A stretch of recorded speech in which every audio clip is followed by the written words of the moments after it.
آج ہم ایک ایسی کتاب پر بات کرنے والے ہیں جو صرف ایک کتاب نہیں بلکہ ایک انٹلیکچول لینڈ مارک ہے۔ بالکل۔ یہ ڈاکٹر محمد اقبال کی مشہور تصنیف the reconstruction of religious thought in Islam ہے۔ یہ کتاب دراصل 7 لیکچرز کا مجموعہ ہے جو اقبال نے 1920 کی دہائی میں مدراس، حیدرآباد اور علی گڑھ میں دیے۔ جی۔ اس کا مقصد تھا اسلامی فکر کو جدید سائنس اور فلسفی کی روشنی میں دوبارہ سمجھنا، اس کی ایک نئی تعمیر کرنا۔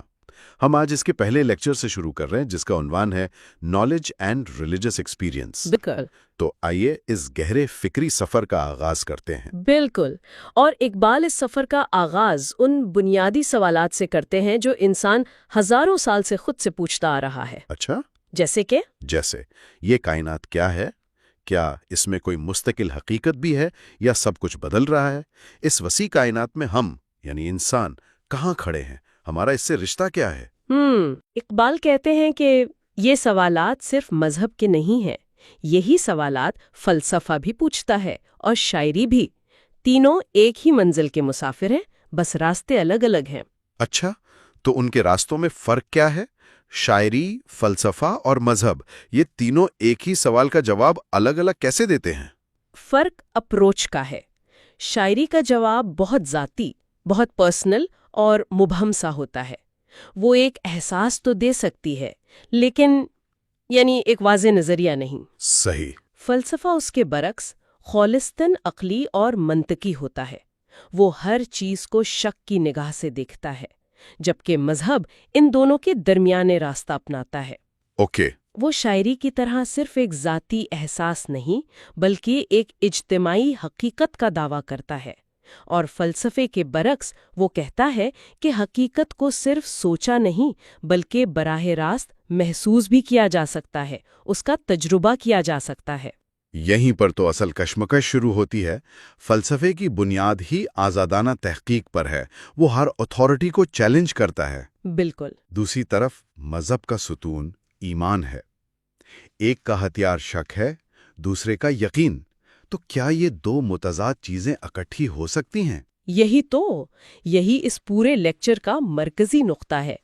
اقبال کے نزدیک ایمان کوئی اندھا یقین یا صرف ایک فیلنگ نہیں ہے۔ اچھا۔ وہ کہتے ہیں کہ ایمان کا ایک علمی پہلو بھی ہے، a cognitive content۔ مذہب کو بھی اپنے دعووں کے لیے عقلی بنیادوں کی ضرورت ہے، اور شاید سائنس سے بھی زیادہ۔ سچ میں؟ جی، وہ یہاں ایک بہت بڑے فلسفی وائٹ ہیڈ کا کول کوٹ کرتی ہیں کہ ایمان کے ادوار دراصل عقلیت کے ادوار ہوتے ہیں۔ The ages of faith are the ages of rationalism۔ بالکل، جس دور میں ایمان مضبوط ہوتا ہے اس دور میں لوگ عقلی سوالات بھی شدت سے پوچھتے ہیں۔ واہ، یہ تو عام تاثر کے بالکل الٹ بات ہے۔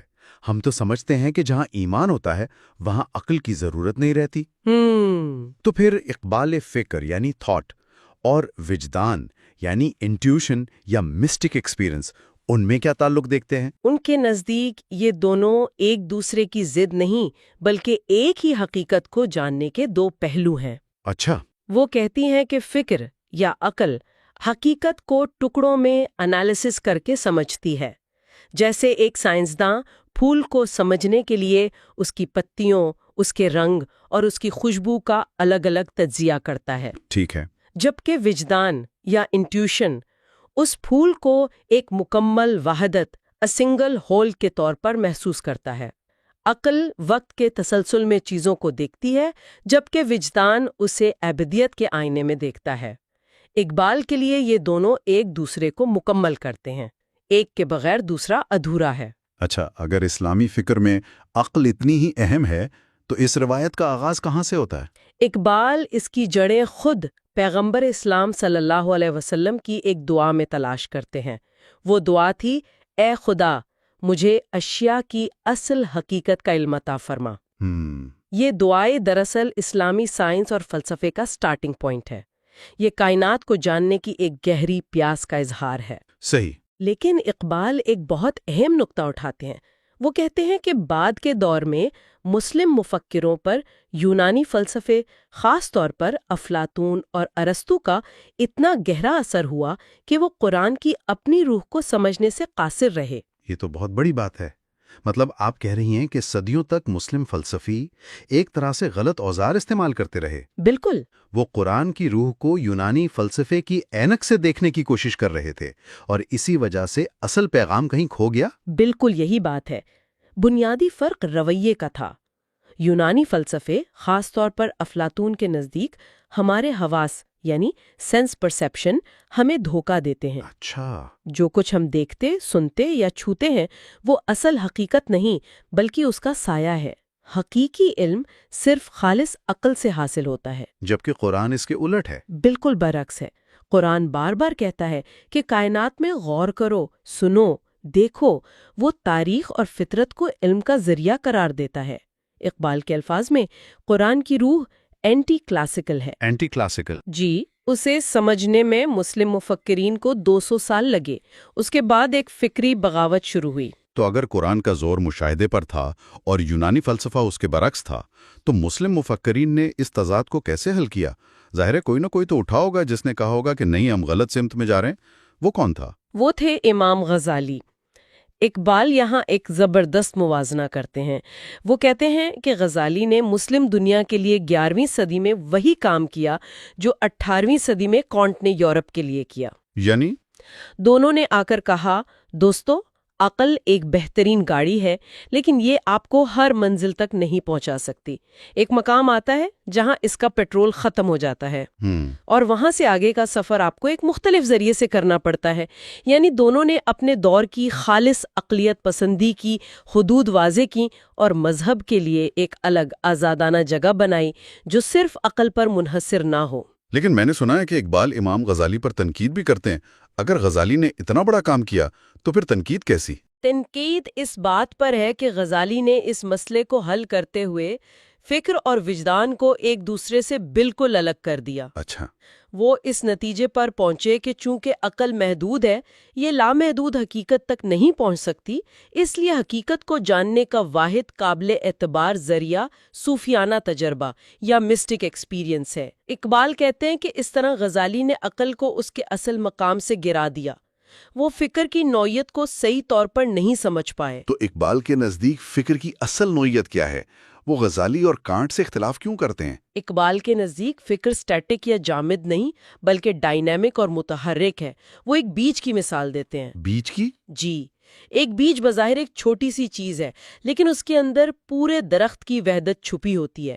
اسی طرح فکر بھی اپنی محدودیت سے آگے بڑھ کر لامحدود کو سمجھنے کی صلاحیت رکھتی ہے۔ صحیح۔ اقبال کہتے ہیں کہ کانٹ اور غزالی دونوں یہ سمجھنے میں ناکام رہے کہ فکر علم حاصل کرنے کے عمل میں خود کو بدلتی ہے اور اپنی حدوں سے آگے نکل جاتی ہے۔ یہ ایک زندہ آرگینک پروسیس ہے۔ یہ سب سن کر تو لگتا ہے کہ اسلامی فکر میں ایک بہت متحرک اور امپیریکل روایت موجود تھی، لیکن پھر کچھ ہوا ہے نا؟ جی۔ اقبال کے مطابق یہ سلسلہ کہیں رک گیا۔ وہ پچھلے 500 سالوں کو کیسے دیکھتے ہیں؟ یہاں اقبال ایک بہت تلخ حقیقت بیان کرتے ہیں۔ وہ کہتے ہیں کہ پچھلے 500 سال سے مسلم دنیا میں مذہبی فکر عملی طور پر جامد یعنی اسٹیشنری ہو چکی ہے۔ جن سوالات پر کبھی مسلم مفکرین غور و فکر کر رہے تھے ان پر یورپ نے کام جاری رکھا اور ہم وہیں کھڑے رہ گئے۔ اب صورتحال یہ ہے کہ جدید تعلیم یافتہ مسلمان نوجوان اپنے عقیدے کی ایک نئی تشریح، ایک فریش اورینٹیشن چاہتا ہے۔ وہ دیکھتا ہے کہ آئنسٹائن کے نظریات نے کائنات کے بارے میں ہمارا تصور بدل دیا ہے۔ بالکل۔ ایسے میں پرانی تشریحات اسے مطمئن نہیں کر سکتی۔ اسی لیے اسلامی فکر کی ریکنسٹرکشن آج کی سب سے بڑی ضرورت ہے۔ تو اس ریکنسٹرکشن یا نئی تعمیر میں قرآن کا کیا کردار ہے؟ اقبال کے مطابق قرآن کا بنیادی مقصد کیا ہے؟ قرآن کا بنیادی مقصد اقبال کے نزدیک انسان کے اندر شعور کی وہ بلند ترین سطح پیدا کرنا ہے جہاں وہ کائنات، تاریخ اور خود اپنی ذات کے ساتھ اپنے گہرے تعلق کو سمجھ سکے۔ اچھا۔ وہ اسلام اور عیسائیت کا موازنہ کرتے ہوئے کہتی ہیں کہ عیسائیت نے روح اور مادے، a sacred and a profane world کی تفریق پیدا کی، جبکہ اسلام کہتا ہے کہ روحانیت مادے سے الگ کوئی چیز نہیں بلکہ اسی مادی دنیا کے اندر موجود ہے۔ تو اسلام میٹر کو یس کہتا ہے؟ بالکل، وہ اسے تسخیر کر کے زندگی کے لیے ایک حقیقت پسندانہ بنیاد فراہم کرنے کا راستہ دکھاتا ہے۔ تو قرآن کے مطابق یہ کائنات جس میں ہم رہتے ہیں کیسی ہے؟ اس کی کیا خصوصیات ہیں؟ اقبال قرآنی آیات کی روشنی میں چند بنیادی باتیں بتاتے ہیں۔ پہلی، یہ کائنات کوئی کھیل تماشا نہیں، اسے ایک سنجیدہ مقصد کے لیے بنایا گیا ہے۔ ٹھیک ہے۔ دوسری، یہ محض ایک وہم یا ایلیوژن نہیں بلکہ ایک ٹھوس حقیقت ہے جس پر غور کرنا چاہیے۔ تیسری، اور یہ بہت اہم ہے، یہ کائنات جامد نہیں، یہ ایک فنشڈ پروڈکٹ نہیں ہے بلکہ اس میں مسلسل توسیع ہو رہی ہے۔ اور چوتھی بات یہ کہ یہ بدلتی اور پھیلتی ہوئی کائنات انسان کے لیے ایک چیلنج بھی ہے اور ایک وعدہ بھی کہ وہ فطرت کی طاقتوں کو تسخیر کر سکتا ہے۔ اور اس عظیم پھیلتی ہوئی کائنات کے سامنے انسان کا کیا مقام ہے؟ کیا وہ صرف ایک ذرہ ہے؟ نہیں، بالکل نہیں۔ قرآن کی روشنی میں انسان ایک بے چین اور ریسٹلیس مخلوق ہے جو ہمیشہ اپنے آدرشوں کی تلاش میں رہتا ہے۔ وہ فطرت کا غلام نہیں، اس سے بڑھتر ہے کیونکہ اس نے امانت یعنی پرسنالٹی اور فری ول کا بوجھ اٹھایا ہے۔ وہ محض ایک بنی بنائی چیز نہیں بلکہ ایک تخلیقی سرگرمی، کریٹیو ایکٹیویٹی ہے۔ ایک ابھرتی ہوئی روح۔ جی، ایک ابھرتی ہوئی روح ہے جو ایک حالت سے دوسری بہتر حالت کی طرف سفر کرتی ہے۔ اور سب سے طاقتور خیال یہ ہے کہ وہ کائنات کی تقدیر بدلنے میں خدا کا شریک کار، ایک کو ورکر بن سکتا ہے۔ خدا کا شریک کار، کو ورکر، یہ تو بہت ہی پاورفل خیال ہے نا؟ بشرطے کہ وہ خود پہل کرے۔ جیسے کہ قرآن کا مشہور اصول ہے کہ خدا اس قوم کی حالت نہیں بدلتا جسے خود اپنی حالت بدلنے کا خیال نہ ہو۔ تو اس کا مطلب تو یہ ہوا کہ ہم صرف تقدیر کے مارے ہوئے نہیں ہیں بلکہ کائنات کی تقدیر لکھنے میں ہمارا بھی کردار ہے۔ بالکل۔ یہ تو انسان پر بہت بڑی ذمہ داری ڈال دیتا ہے، لیکن انسان یہ سب کرتا کیسے ہے؟ اس کا ٹول کیا ہے؟ اس کا ٹول علم ہے، اور یہ علم حواس خمسہ سے حاصل ہونے والے تاثرات ہیں جنہیں ہماری سمجھ بوجھ منظم کرتی ہے۔ اچھا۔ قرآن کے مطابق انسان کو جو چیز فرشتوں پر بھی فضیلت دیتی ہے وہ ہے چیزوں کو نام دینے یعنی کانسیپٹس بنانے کی صلاحیت۔ یہی اس کا سب سے بڑا ہتھیار ہے۔ صحیح۔ اسی لیے قرآن بار بار کائنات کے قابل مشاہدہ پہلوؤں پر اور کانکریٹ ورلڈ پر غور کرنے کی دعوت دیتا ہے۔ آسمان، زمین، دن رات کا بدلنا، بادل، ہوائیں۔ اقبال کہتے ہیں کہ اسی امپیریکل رویے نے مسلمانوں میں سائنس کی بنیاد رکھی تھی۔ ایک منٹ، یہاں میں تھوڑا الجھ رہا ہوں۔ ایک طرف آپ کہہ رہی ہیں کہ اسلام کا مزاج امپیریکل اور سائنسی ہے، جی، دوسری طرف آپ نے پہلے وجدان یا باطنی تجربے کی بات کی تھی جسے لیبارٹری میں ٹیسٹ نہیں کیا جا سکتا۔ کیا یہ کھلا تضاد نہیں ہے؟ بہت اچھا سوال ہے۔ اقبال کے مطابق یہ تضاد نہیں بلکہ علم کے دو مختلف ذرائع ہیں۔ حقیقت اتنی وسیع ہے کہ اسے صرف ایک راستے سے نہیں جانا جا سکتا۔ اچھا۔ پہلا راستہ حسی مشاہدہ یعنی سینس پرسیپشن ہے، جس سے ہمیں باہر کی دنیا کا علم ہوتا ہے، اور دوسرا راستہ باطنی ادراک یا انر انٹیوشن ہے، جسے قرآن فواد یا قلب کہتا ہے۔ قلب یا دل سے کیا مراد ہے؟ کیا یہ کوئی چھٹی حس یا سکستھ سینس ہے؟ اقبال واضح کرتے ہیں کہ قلب کوئی پر اسرار یا میجیکل حس نہیں بلکہ یہ حقیقت کو جاننے کا ایک اور موڈ آف پرسیپشن ہے۔ یہ تجربے کی ایک ایسی قسم ہے جو ہمیں حقیقت کے ان پہلوؤں سے روشناس کراتی ہے جو عام حواس کی پہنچ سے باہر ہیں۔ یہ بھی اتنا ہی حقیقی تجربہ ہے جتنا کسی چیز کو دیکھنا یا چھونا، بس اس کی نوعیت مختلف ہے۔ ٹھیک ہے، مان لیا کہ یہ ایک تجربہ ہے، لیکن کیا یہ قابل اعتبار ہے؟ کوئی بھی شخص اٹھ کر کہہ سکتا ہے کہ مجھے ایک روحانی تجربہ ہوا ہے۔ ہم کیسے مان لیں کہ وہ سچ کہہ رہا ہے اور یہ محض اس کا وہم نہیں؟ اقبال کہتے ہیں کہ مذہبی یا روحانی تجربات انسانی تاریخ کا ایک مستقل حصہ رہے ہیں۔ یہ اتنی کثرت سے اور اتنے مختلف کلچرز میں پائے جاتے ہیں کہ انہیں محض وہم کہہ کر رد کرنا ایک غیر سائنسی رویہ ہوگا۔ صحیح۔ جیسے ہم اپنے روزمرہ کے تجربے کو حقیقت کی دلیل مانتے ہیں، ویسے ہی انسانی تجربے کی دوسری سطحوں کو بھی سنجیدگی سے لینا چاہیے۔ وہ مثال دیتے ہیں کہ پیغمبر اسلام صلی اللہ علیہ وسلم نے خود ایک یہودی نوجوان ابن سیاد کے روحانی دعووں کا تنقیدی مشاہدہ، کریٹیکل آبزرویشن کیا تھا، اسے فوراً رد نہیں کر دیا تھا۔ اچھا، تو اس روحانی تجربے کی خصوصیات کیا ہیں؟ یہ عام تجربے سے مختلف کیسے ہوتا ہے؟ اقبال اس کی چند اہم خصوصیات بیان کرتے ہیں۔ پہلی ہے امیڈیسی، یعنی یہ تجربہ براہ راست ہوتا ہے۔ امیڈیسی؟ جی، اس میں سوچ بچار کا عمل نہیں ہوتا جیسے ہم رنگ کو براہ راست دیکھتے ہیں۔ خدا اس تجربے میں کوئی فلسفیانہ تصور نہیں رہتا بلکہ ایک زندہ حقیقت بن جاتا ہے۔ اچھا۔ دوسری خصوصیت ہے ان اینالائزبل ہولنس، یعنی یہ ایک ناقابل تجزیہ وحدت ہے۔ اس تجربے میں وقت، جگہ اور دوسری تمام حسیات ایک واحد ناقابل تقسیم اکائی میں ضم ہو جاتی ہیں۔ آپ اس کے ٹکڑے نہیں کر سکتے۔ اچھا، تو یہ تجربہ ایک طرف تو بالکل ذاتی اور براہ راست ہے، اور دوسری طرف اتنا مکمل ہے کہ اس کے ٹکڑے نہیں کیے جا سکتے۔ یہ تو سمجھ آ گیا، آگے کیا ہے؟ تیسری خصوصیت ہے انٹیمیٹ ایسوسیشن، یعنی ایک گہرا تعلق۔ صوفی اس حالت میں ایک منفرد دوسری ذات، a unique other self کے ساتھ گہرا اور ذاتی تعلق محسوس کرتا ہے۔ چوتھی خصوصیت ہے انکمیونیکیبلٹی۔ چونکہ یہ تجربہ ایک احساس کی طرح ہے، اسے الفاظ میں پوری طرح منتقل نہیں کیا جا سکتا۔ صحیح۔ اور پانچویں اہم خصوصیت ہے کنیکشن ٹو سیریل ٹائم۔ یہ تجربہ انسان کو دنیا سے کاٹ نہیں دیتا۔ پیغمبر اور صوفی اس تجربے کے بعد واپس نارمل زندگی میں لوٹتے ہیں اور اس تجربے کی روشنی میں دنیا کو بدلنے کی کوشش کرتے ہیں۔ لیکن آج کی جدید نفسیات، خاص طور پر فرائیڈ جیسے مفکرین، تو مذہب کو محض لاشعوری خواہشات یعنی سب کانشیس امپلسز کا نتیجہ قرار دیتے ہیں۔ جی بالکل۔ وہ کہتے ہیں کہ یہ سب ذہن کا کھیل ہے۔ اس بارے میں اقبال کیا کہتے ہیں؟ اقبال اس اعتراض کو بہت سنجیدگی سے لیتے ہیں اور اسے مسترد کرتے ہیں۔ وہ کہتے ہیں کہ ہر ذہنی حالت کی کوئی نہ کوئی جسمانی یا بائیولوجیکل وجہ ضرور ہوتی ہے، چاہے وہ آئنسٹائن کی سائنسی سوچ ہو یا کسی صوفی کا روحانی تجربہ۔ لیکن کسی چیز کی ابتدا یا جڑ کی بنیاد پر اس کی قدر و قیمت کا فیصلہ نہیں کیا جا سکتا۔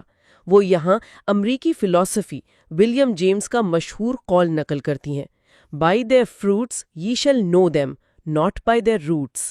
تم انہیں ان کے پھلوں سے پہچانو گے، نہ کہ ان کی جڑوں سے۔ بالکل۔ اہم سوال یہ نہیں کہ تجربہ کہاں سے شروع ہوا، اہم سوال یہ ہے کہ اس کے نتائج کیا نکلے۔ کیا اس نے انسان کو بہتر بنایا؟ تو اس تجربے کو پرکھنے کا پیمانہ کیا ہے؟ ہم کیسے جانیں کہ یہ سچ ہے یا صرف ذہن کا کھیل؟ یہی اس لیکچر کا آخری اور سب سے اہم سوال ہے۔ اقبال کہتے ہیں کہ مذہب کا مقصد فزکس یا کیمسٹری کی طرح فطرت کی سائنسی وضاحت کرنا نہیں ہے۔ صحیح۔ یہ انسانی تجربے کے ایک بالکل مختلف دائرے سے تعلق رکھتا ہے، اور اس دائرے میں سچائی کو پرکھنے کے لیے وہ دو بڑے ٹیسٹ پیش کرتے ہیں۔ پہلا ہے دی انٹلیکچوئل ٹیسٹ اور دوسرا ہے دی پریگمیٹک ٹیسٹ۔ دی انٹلیکچوئل ٹیسٹ اور دی پریگمیٹک ٹیسٹ، ان کا کیا مطلب ہے؟ پہلا ٹیسٹ یعنی انٹلیکچوئل ٹیسٹ یہ دیکھتا ہے کہ کیا یہ تجربہ عقلی طور پر ممکن ہے، کیا یہ کائنات کے بارے میں ہمارے مجموعی علم سے ٹکراتا تو نہیں۔ یہ فلسفی کا طریقہ ہے۔ اور دوسرا ٹیسٹ پریگمیٹک ٹیسٹ بہت سادہ اور عملی ہے۔ وہ یہ دیکھتا ہے کہ اس تجربے کا نتیجہ کیا نکلا، کیا اس تجربے نے فرد اور معاشرے میں کوئی مثبت تعمیری تبدیلی پیدا کی، کیا اس سے زندگی کو آگے بڑھانے والی نئی قدریں وجود میں آئیں۔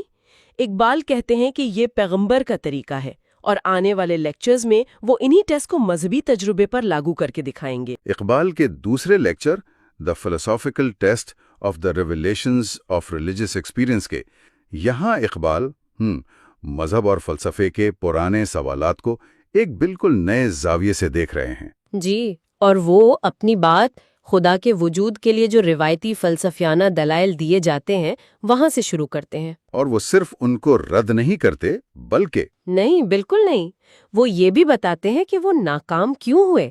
وہ کہتے ہیں کہ یہ دلائل جنہیں کازمولوجیکل، ٹیلیولوجیکل اور آنٹولوجیکل کہا جاتا ہے، وہ اصل میں سوچ کے ایک حقیقی سفر کو تو دکھاتے ہیں، لیکن منطقی ثبوت کے طور پر ان میں بہت سی خامیاں ہیں۔ اچھا، تو چلیں اس کو تھوڑا کھولتے ہیں، ایک ایک کر کے ان دلائل کو دیکھتے ہیں کہ اقبال ان پر کیا تنقید کرتے ہیں۔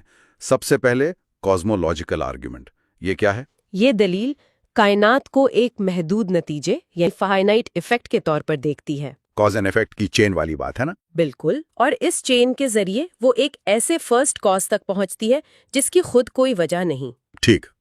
اقبال کہتے ہیں کہ یہ غلط ہے۔ مطلب ایک محدود نتیجے سے آپ زیادہ سے زیادہ ایک محدود وجہ تک ہی پہنچ سکتے ہیں، ایک لامحدود خدا تک نہیں۔ جی۔ اور دوسرا یہ کہ چین کو بیچ میں روک کر کسی ایک کو فرسٹ کاز کہہ دینا، یہ تو خود کازیشن کے قانون کی خلاف ورزی ہے۔ یہ بہت دلچسپ نکتہ ہے۔ اچھا، اور ٹیلیولوجیکل آرگیومنٹ کا کیا، جسے ڈیزائن کا آرگیومنٹ بھی کہتے ہیں؟ یہ دلیل فطرت میں مقصد اور ترتیب کو دیکھ کر ایک ذہین اور طاقتور خالق کے وجود کو ثابت کرتی ہے۔ جیسے گھڑی کو دیکھ کر گھڑی ساز کا خیال آتا ہے۔ ایگزیکٹلی۔ لیکن اقبال کے مطابق یہ دلیل زیادہ سے زیادہ ہمیں ایک ماہر کاریگر تو دے سکتی ہے، مگر خالق نہیں۔ اچھا، ان دونوں میں کیا فرق ہے؟ دیکھیں، کاریگر پہلے سے موجود مٹیریل پر کام کرتا ہے، وہ اسے شکل دیتا ہے، وہ مٹیریل خود نہیں بناتا۔ جی۔ تو یہ دلیل ہمیں ایک ایسا کاریگر تو دے سکتی ہے جو دنیا کو ترتیب دے رہا ہو، مگر خالق نہیں جو اس کا مٹیریل بھی خود بنائے۔ اور اگر کوئی کہے کہ مٹیریل بھی اسی نے بنایا؟ تو اقبال کہتے ہیں کہ پھر یہ اس کی دانائی پر ایک سوال اٹھاتا ہے کہ اس نے پہلے ایک مشکل مٹیریل بنایا اور پھر اسے ٹھیک کرنے میں لگ گیا۔ یہ تو کوئی بہت لاجیکل بات نہیں لگتی۔ صحیح۔ اب آخری دلیل، آنٹولوجیکل آرگومنٹ، یہ تھوڑی ایبسٹریکٹ لگتی ہے۔ تو یہ دلیل کہتی ہے کہ ہمارے ذہن میں ایک کامل ہستی یعنی پرفیکٹ بینگ کا تصور ہے، ٹھیک ہے۔ اور چونکہ وہ کامل ہے اس لیے اس کا وجود بھی ضروری ہے، کیونکہ اگر وہ موجود نہ ہو تو وہ کامل کیسے ہوئی؟ یہ تھوڑا اقبال اسے کانٹ کا حوالہ دے کر رد کرتے ہیں۔ کانٹ نے کہا تھا کہ میرے ذہن میں $300 کا خیال میری جیب میں $300 نہیں ڈال دیتا۔ واہ، کیا بات ہے نا؟ یہ دلیل صرف تصور کو حقیقت سمجھنے کی غلطی کرتی ہے۔ تو اگر یہ تینوں بڑی فلسافیکل دلیلیں ناکام ہیں تو اقبال کے مطابق آگے کا راستہ کیا ہے؟ یہاں سے اصل بات شروع ہوتی ہے۔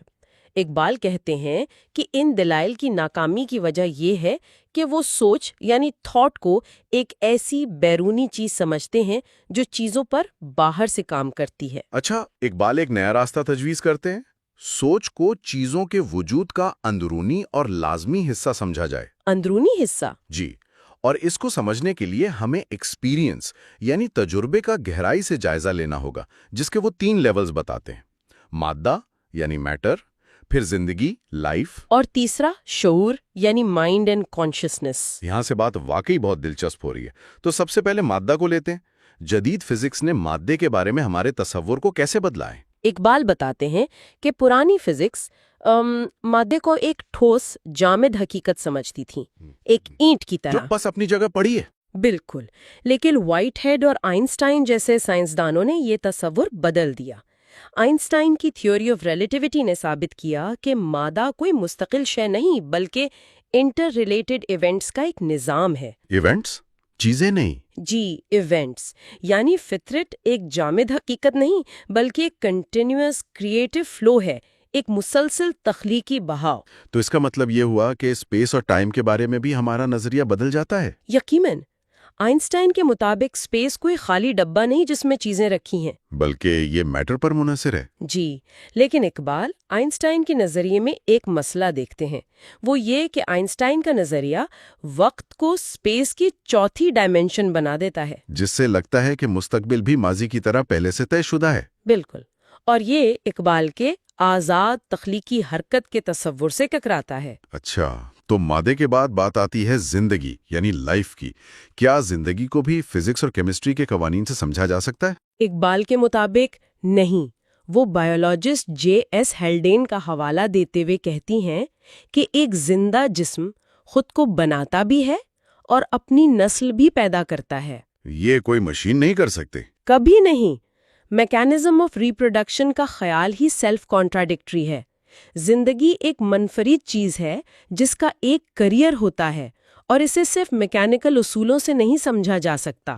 اور یہ ہمیں اس لیکچر کے سب سے اہم موضوع یعنی وقت کی طرف لاتا ہے۔ یہاں اقبال فرانسیسی فلسفی برگسن کے نظریات کا ذکر کرتے ہیں۔ جی، اور یہ ان کی بحث کا مرکزی نقطہ ہے۔ برگسن 2 طرح کے وقت میں فرق کرتے ہیں۔ ایک ہے سیریل ٹائم، یعنی گھڑی کا وقت؟ جی، جسے ہم ناپ سکتے ہیں، لمحوں کا ایک سلسلہ، اور دوسرا ہے پیور ڈیوریشن یعنی خالص وقت۔ خالص وقت؟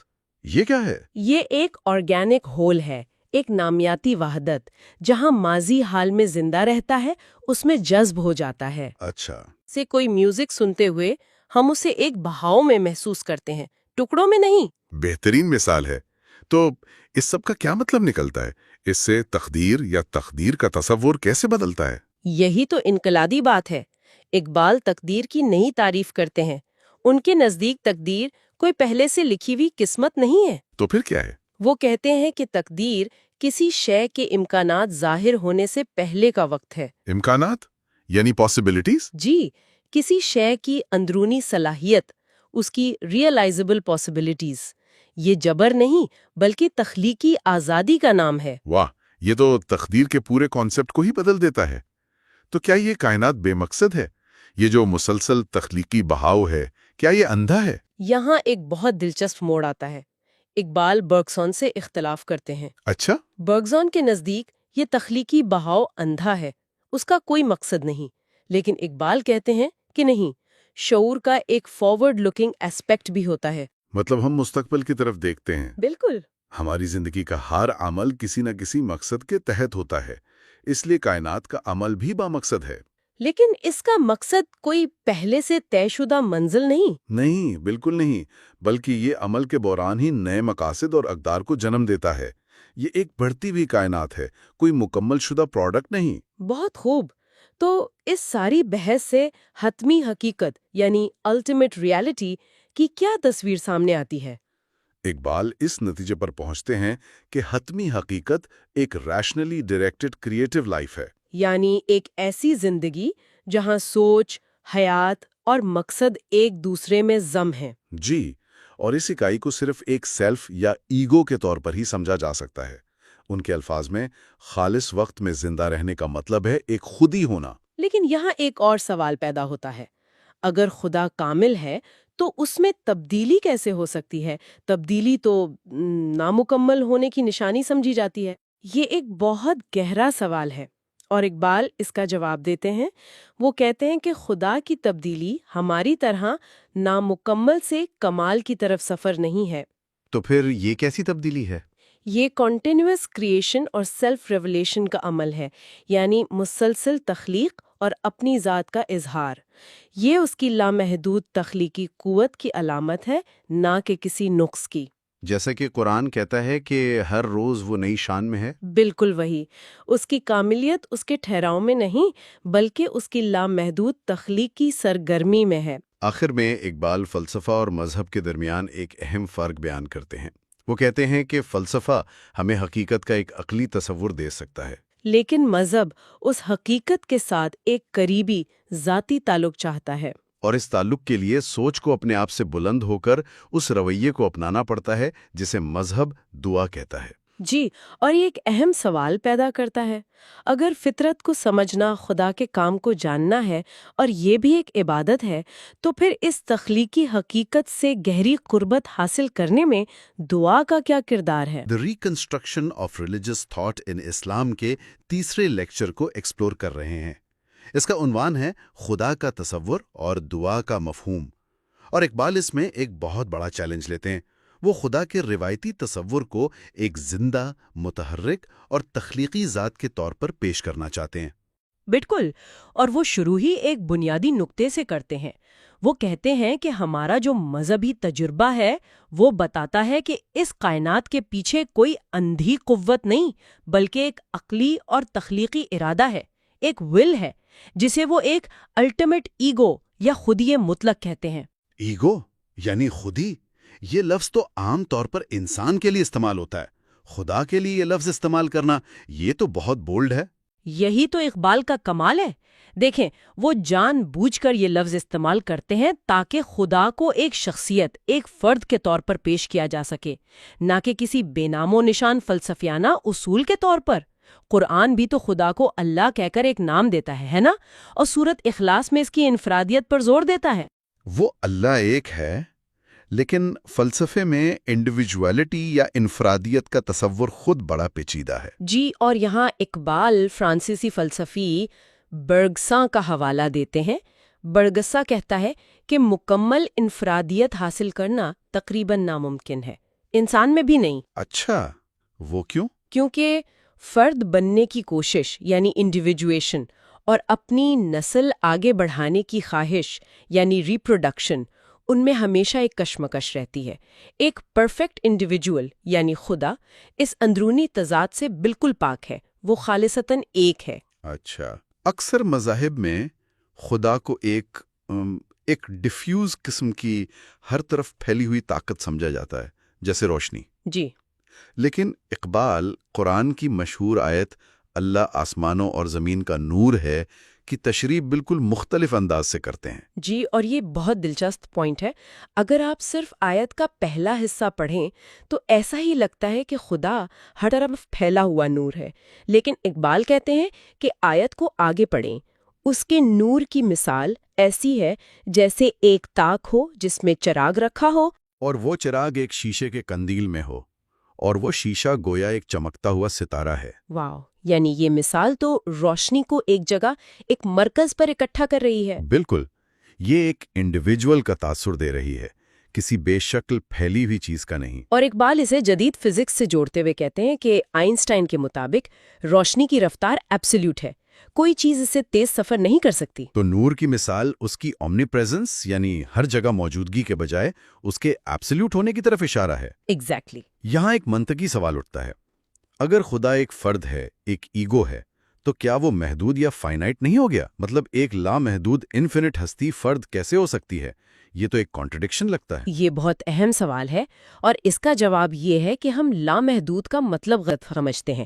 ہم اسے مکانی یا اسپیشل معنوں میں لیتے ہیں، یعنی جو ہر جگہ پھیلا ہو۔ اقبال کہتے ہیں کہ خدا کی لامحدودیت ایکسٹینسو نہیں بلکہ انٹینسو ہے۔ انٹینسو انفینٹی اس کا کیا مطلب ہوا؟ مطلب یہ کہ خدا کی لامحدودیت جگہ گھیرنے میں نہیں بلکہ اس کی تخلیقی قوت اور گہرائی میں ہے۔ یعنی it's not about size, it's about potency. یہ تو سوچ کا پورا پیراڈائم ہی بدل دیتا ہے۔ بالکل یہی نکتہ ہے۔ اسپیس اور ٹائم خود خدا کی تخلیقی توانائی کا ایک اظہار ہے، یہ کوئی ایسی جیل نہیں جس میں خدا قید ہو۔ اس لیے خدا کی لامحدودیت اس کی تخلیقی صلاحیتوں کی لامحدودیت ہے، اور یہ جو کائنات ہمیں نظر آتی ہے یہ تو اس کی صلاحیت کا صرف ایک چھوٹا سا مظہر ہے۔ اچھا، یہ تو خدا کے تصور کی بات ہوئی، لیکن پھر سوال یہ ہے کہ ایسی ہستی اس کائنات کے ساتھ انٹریکٹ کیسے کرتی ہے؟ یعنی اس کی تخلیق، اس کا علم، اس کی طاقت، ان صفات کو اقبال کس نظر سے دیکھتے ہیں؟ تو سب سے پہلے تخلیق کو لیتے ہیں۔ عام خیال یہ ہے کہ تخلیق ماضی میں ہوا کوئی ایک واقعہ تھا، ون ٹائم ایونٹ، اور بس۔ جیسے ایک مشین بنا کے چھوڑ دی گئی ہو۔ جی۔ اقبال اس تصور کو رد کرتے ہیں۔ وہ کہتے ہیں کہ خدا کے نقطہ نظر سے پہلے اور بعد کا کوئی مطلب نہیں۔ تخلیق ایک مسلسل عمل ہے، a continuous act۔ جی۔ کائنات خدا کے سامنے کوئی الگ دوسری چیز نہیں ہے۔ جیسا کہ بایزید بستامی نے کہا تھا، ایک وقت تھا جب صرف خدا تھا اور کچھ نہیں، اور پھر کہا اب بھی ویسا ہی ہے جیسا تب تھا۔ یعنی کائنات خدا کی ذات سے الگ کوئی وجود نہیں رکھتی، بلکہ اسی کی تخلیقی توانائی کا مسلسل بہاؤ ہے۔ جی، اور اس پروسیس کو سمجھنے کے لیے اقبال اسلامی علم کلام، خاص طور پر اشاعرہ کے نظریے کی طرف جاتے ہیں۔ اشاعرہ، ان کا نظریہ ایٹمزم کہلاتا ہے نا؟ ہاں، لیکن ایک بہت بڑے فرق کے ساتھ۔ ان کے نزدیک دنیا ناقابل تقسیم جوہر یا ایٹم سے بنی ہے، لیکن چونکہ خدا کی تخلیق کا عمل مسلسل جاری ہے، اس لیے ہر لمحے نئے ایٹم وجود میں آ رہے ہیں اور پرانے فنا ہو رہے ہیں۔ کیا مطلب؟ یعنی کائنات ایک سٹیٹک چیز نہیں بلکہ ہر لمحے ریکریٹ ہو رہی ہے؟ بالکل، جیسے آپ کے کمپیوٹر کی اسکرین پر پکسلز مسلسل ریفریش ہو رہے ہیں، اشارے کے نزدیک کائنات بھی ایسے ہی ہے۔ ہر ایٹم پر جو خصوصیات ہیں یعنی ارض، وہ خدا ہر لمحے نئے سرے سے تخلیق کر رہا ہے۔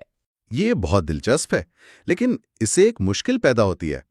اگر ایٹمز کے بیچ خالی جگہ نہیں تو کوئی چیز حرکت کیسے کرتی ہے؟ موشن کیسے ممکن ہے؟ اس مشکل کو حل کرنے کے لیے ایک اور مفکر نظام نے طفرہ یا جمپ کا تصور پیش کیا۔ جمپ؟ جی، یعنی حرکت کرنے والی چیز تمام درمیانی مقامات سے نہیں گزرتی بلکہ ایک پوزیشن سے دوسری پوزیشن پر چھلانگ لگاتی ہے۔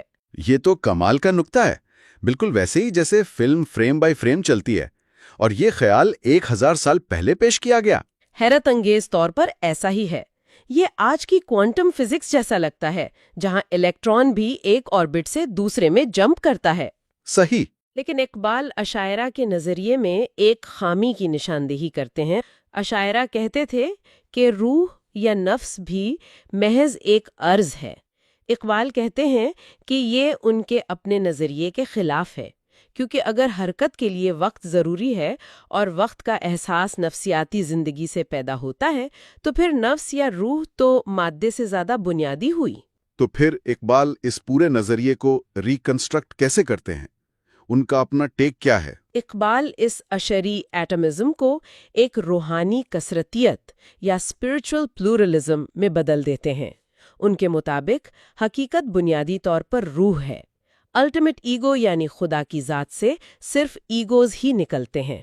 دوسرے لفظوں میں آپ یہ کہہ رہی ہیں کہ کائنات بے جان اینٹ پتھر کا مجموعہ نہیں، بلکہ یہ لاتعداد چھوٹی بڑی خودیوں سے بنی ہے، یعنی ایک ایٹم سے لے کر انسان تک ہر شے میں ایک طرح کی روح موجود ہے؟ بالکل، ہر ذرہ ایک ایگو یا خودی ہے جو اپنی اپنی سطح پر زندگی گزار رہا ہے، اور انسان میں یہ خودی اپنے شعوری کمال کو پہنچتی ہے۔ اسی لیے قرآن کہتا ہے کہ خدا انسان کی شہرگ سے بھی زیادہ قریب ہے۔ یہ تو ہوئی ٹھیک۔ اب خدا کے علم یعنی نالج کی بات کرتے ہیں۔ ہمارا علم تو ہمیشہ کسی دوسری چیز کے بارے میں ہوتا ہے، لیکن خدا کے لیے تو کوئی دوسرا ہے ہی نہیں، وہ تو سب کو انکمپس کرتا ہے، تو اس کا علم کیسا ہے؟ اقبال کہتے ہیں کہ خدا کی ذات میں جاننا اور تخلیق کرنا ایک ہی عمل ہے۔ اس کا علم ایک زندہ تخلیقی سرگرمی ہے۔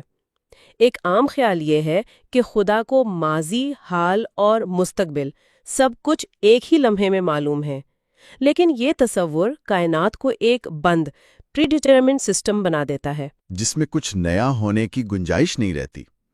تو اقبال کا متبادل نظریہ کیا ہے؟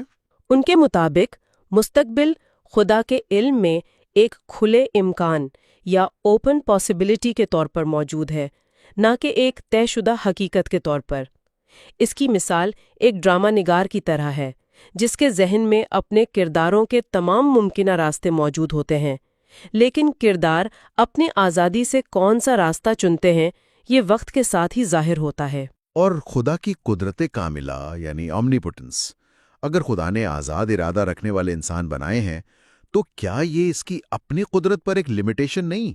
دیکھیں، یہ لمیٹیشن باہر سے مسلط نہیں کی گئی، بلکہ یہ خدا کی اپنی تخلیقی آزادی کا انتخاب ہے۔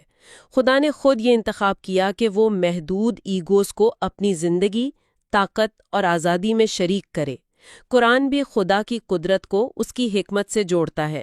اس کی طاقت من مانی چیزوں میں نہیں، بلکہ کائنات کے منظم نظام میں ظاہر ہوتی ہے۔ اور یہیں پر الہیات کا سب سے مشکل سوال پیدا ہوتا ہے، the problem of evil۔ اگر خدا قادر مطلق اور خیر محض ہے تو دنیا میں اتنی تکلیف، دکھ اور برائی کیوں ہے؟ یقیناً یہ سب سے بڑا مسئلہ ہے۔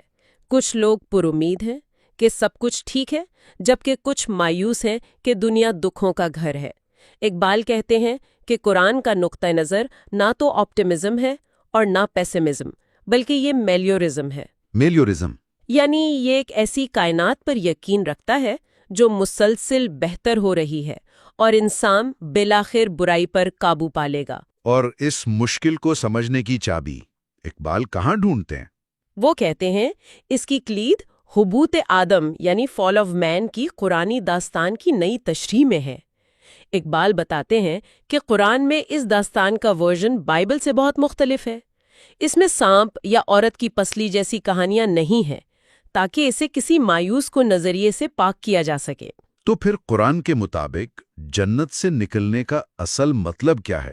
اخلاقی زوال؟ نہیں، اقبال کے نزدیک اس کا مطلب انسان کا اخلاقی زوال نہیں، بلکہ اس کا ایک سادہ جبلی زندگی سے نکل کر شعور ذات یعنی سیلف کانشسنس کی پہلی جھلک پانا ہے۔ یہ فطرت کے خواب سے بیداری کا ایک لمحہ تھا۔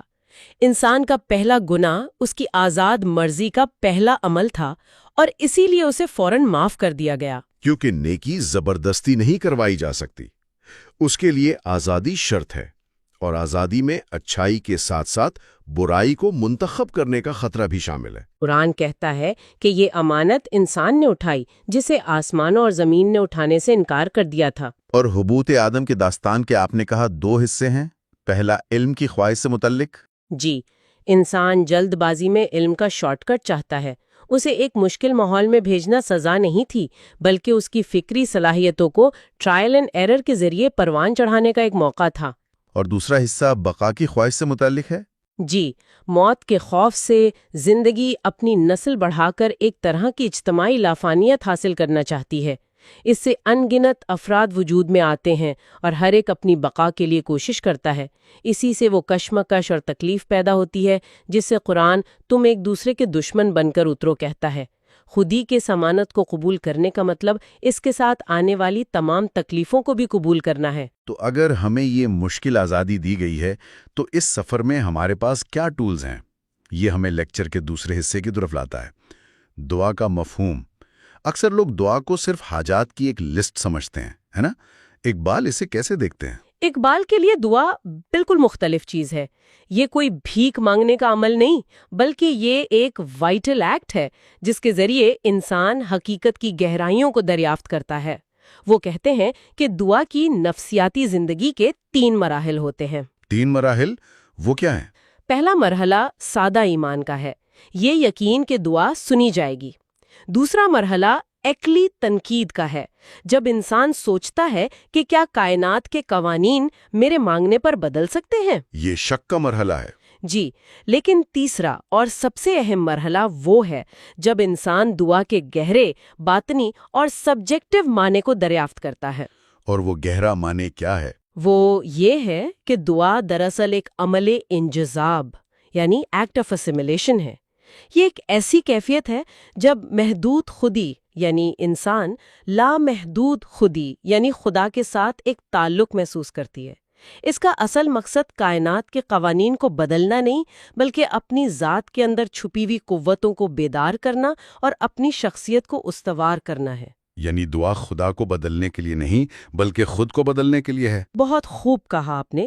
اقبال کے نزدیک دعا ایک لمحاتی ریفلیکس ہے جس میں انسان اپنی تنہائی کا احساس کرتا ہے اور پھر کائنات کی زندگی کے اس دھارے سے جڑ جاتا ہے جس کا وہ خود ایک حصہ ہے۔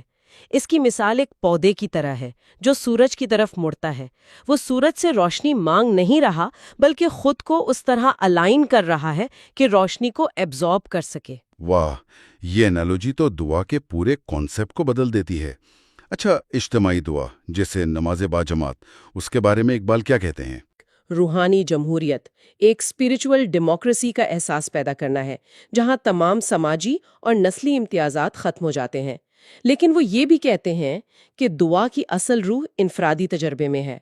حقیقی دعا وہ ہے جب انسان تنہائی میں اپنے اور خدا کے درمیان براہ راست تعلق قائم کرتا ہے۔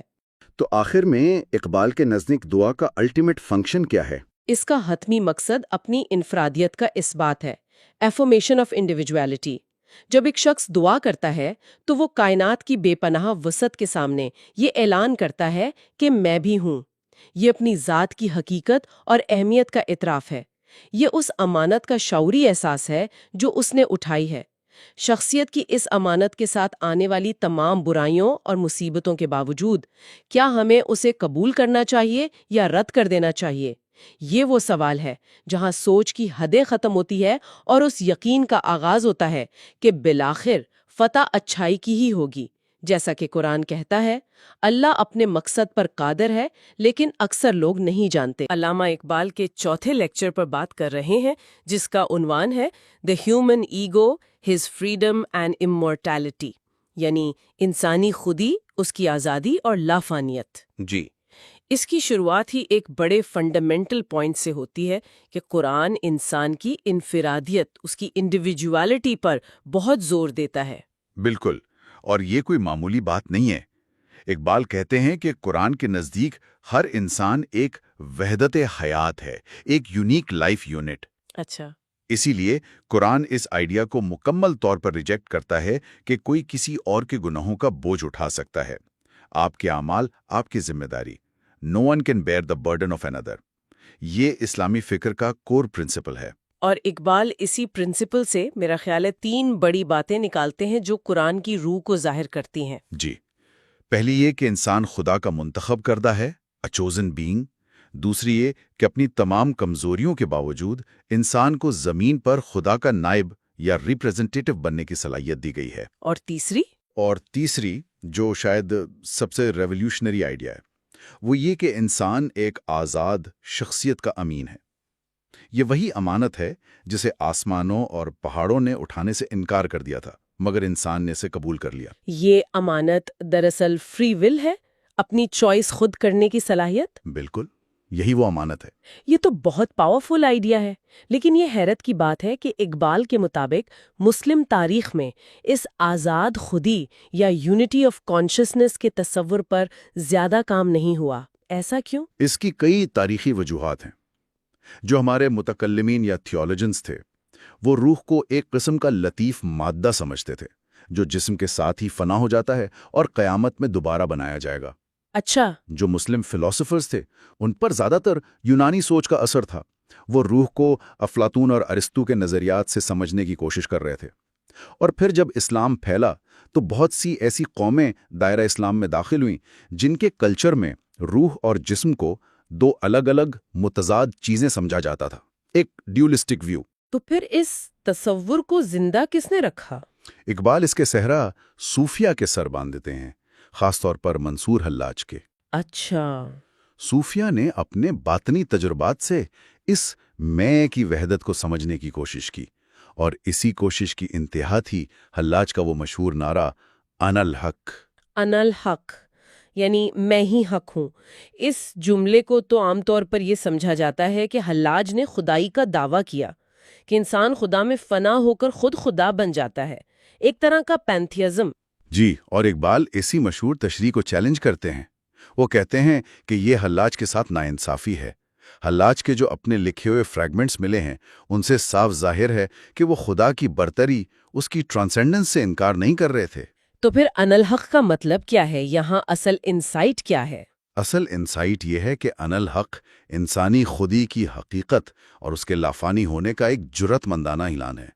یہ کہنا کہ میرا وجود، میری خودی ایک ناقابل تردید حقیقت ہے، یہ فنا ہونے سے انکار ہے۔ واہ، یہ تو پورے تصور کو ہی الٹ دیتا ہے۔ یہ خودی کا اس بات ہے، نفی نہیں۔ بالکل، یہ اس بات ہے۔ ٹھیک ہے، تو اقبال ماضی کی ان تشریحات کو ایک طرف رکھ کر کہتے ہیں کہ آج کے مسلمان کو جدید علم کی روشنی میں ان چیزوں کو دوبارہ سمجھنا ہوگا۔ تو اس خودی یا ایگو کی حقیقت کو سمجھنے کے لیے جدید فلسفہ ہماری کیا مدد کرتا ہے؟ یہاں اقبال ایک بڑے برطانوی فلسفی براڈلی کا ذکر کرتے ہیں۔ براڈلی اپنی کتاب اپیئرنس اینڈ ریالٹی میں خودی کا، آپ کہہ سکتے ہیں، پوسٹ مارٹم کرتا ہے۔ وہ کہتا ہے کہ خودی تضادات سے بھری ہوئی ہے۔ کیسے تضادات؟ مطلب یہ بدلتی بھی رہتی ہے اور مستقل بھی محسوس ہوتی ہے، یہ واحد بھی ہے اور اس میں کثرت بھی ہے۔ اس لیے وہ اس نتیجے پر پہنچتا ہے کہ خودی محض ایک ایلیوژن، ایک وہم ہے۔ لیکن کہانیاں ختم نہیں ہوتی ہے نا؟ بالکل نہیں۔ اپنی تمام منطق کے باوجود براڈلی کو آخر میں یہ ماننا پڑتا ہے کہ یہ وہم ایک ناقابل تردید حقیقت بھی ہے۔ آپ اسے لاجک سے رد تو کر سکتے ہیں، لیکن آپ اسے محسوس کرنے سے انکار نہیں کر سکتے۔ آپ کا میں ہونا آپ کا سب سے بنیادی تجربہ ہے۔ تو اگر یہ ایک حقیقت ہے تو اس کی خصوصیات کیا ہیں؟ یہ کام کیسے کرتی ہے؟ اسے ہم کیسے پہچانیں؟ اقبال کہتے ہیں کہ خودی کا سب سے پہلا ثبوت یہ ہے کہ ہماری تمام ذہنی حالتیں، ہمارے خیالات، احساسات، یہ سب بکھرے ہوئے نہیں ہیں، یہ ایک لڑی میں پروئے ہوئے ہیں، ایک دوسرے سے جڑے ہوئے ہیں۔ جی، لیکن یہ کسی مادی چیز کی طرح نہیں جڑے۔ میرے خیالات ایک دوسرے کے دائیں یا بائیں نہیں ہوتے، میرا جسم ایک وقت میں ایک جگہ پر ہوتا ہے، لیکن میری خودی ایک ہی وقت میں جاگنے کی دنیا اور خواب کی دنیا دونوں کا تصور کر سکتی ہے۔ اور اس کی سب سے خاص بات اس کی ایسینشل پرائیویسی ہے۔ یہ نقطہ بہت دلچسپ ہے۔ بالکل، بہت زیادہ۔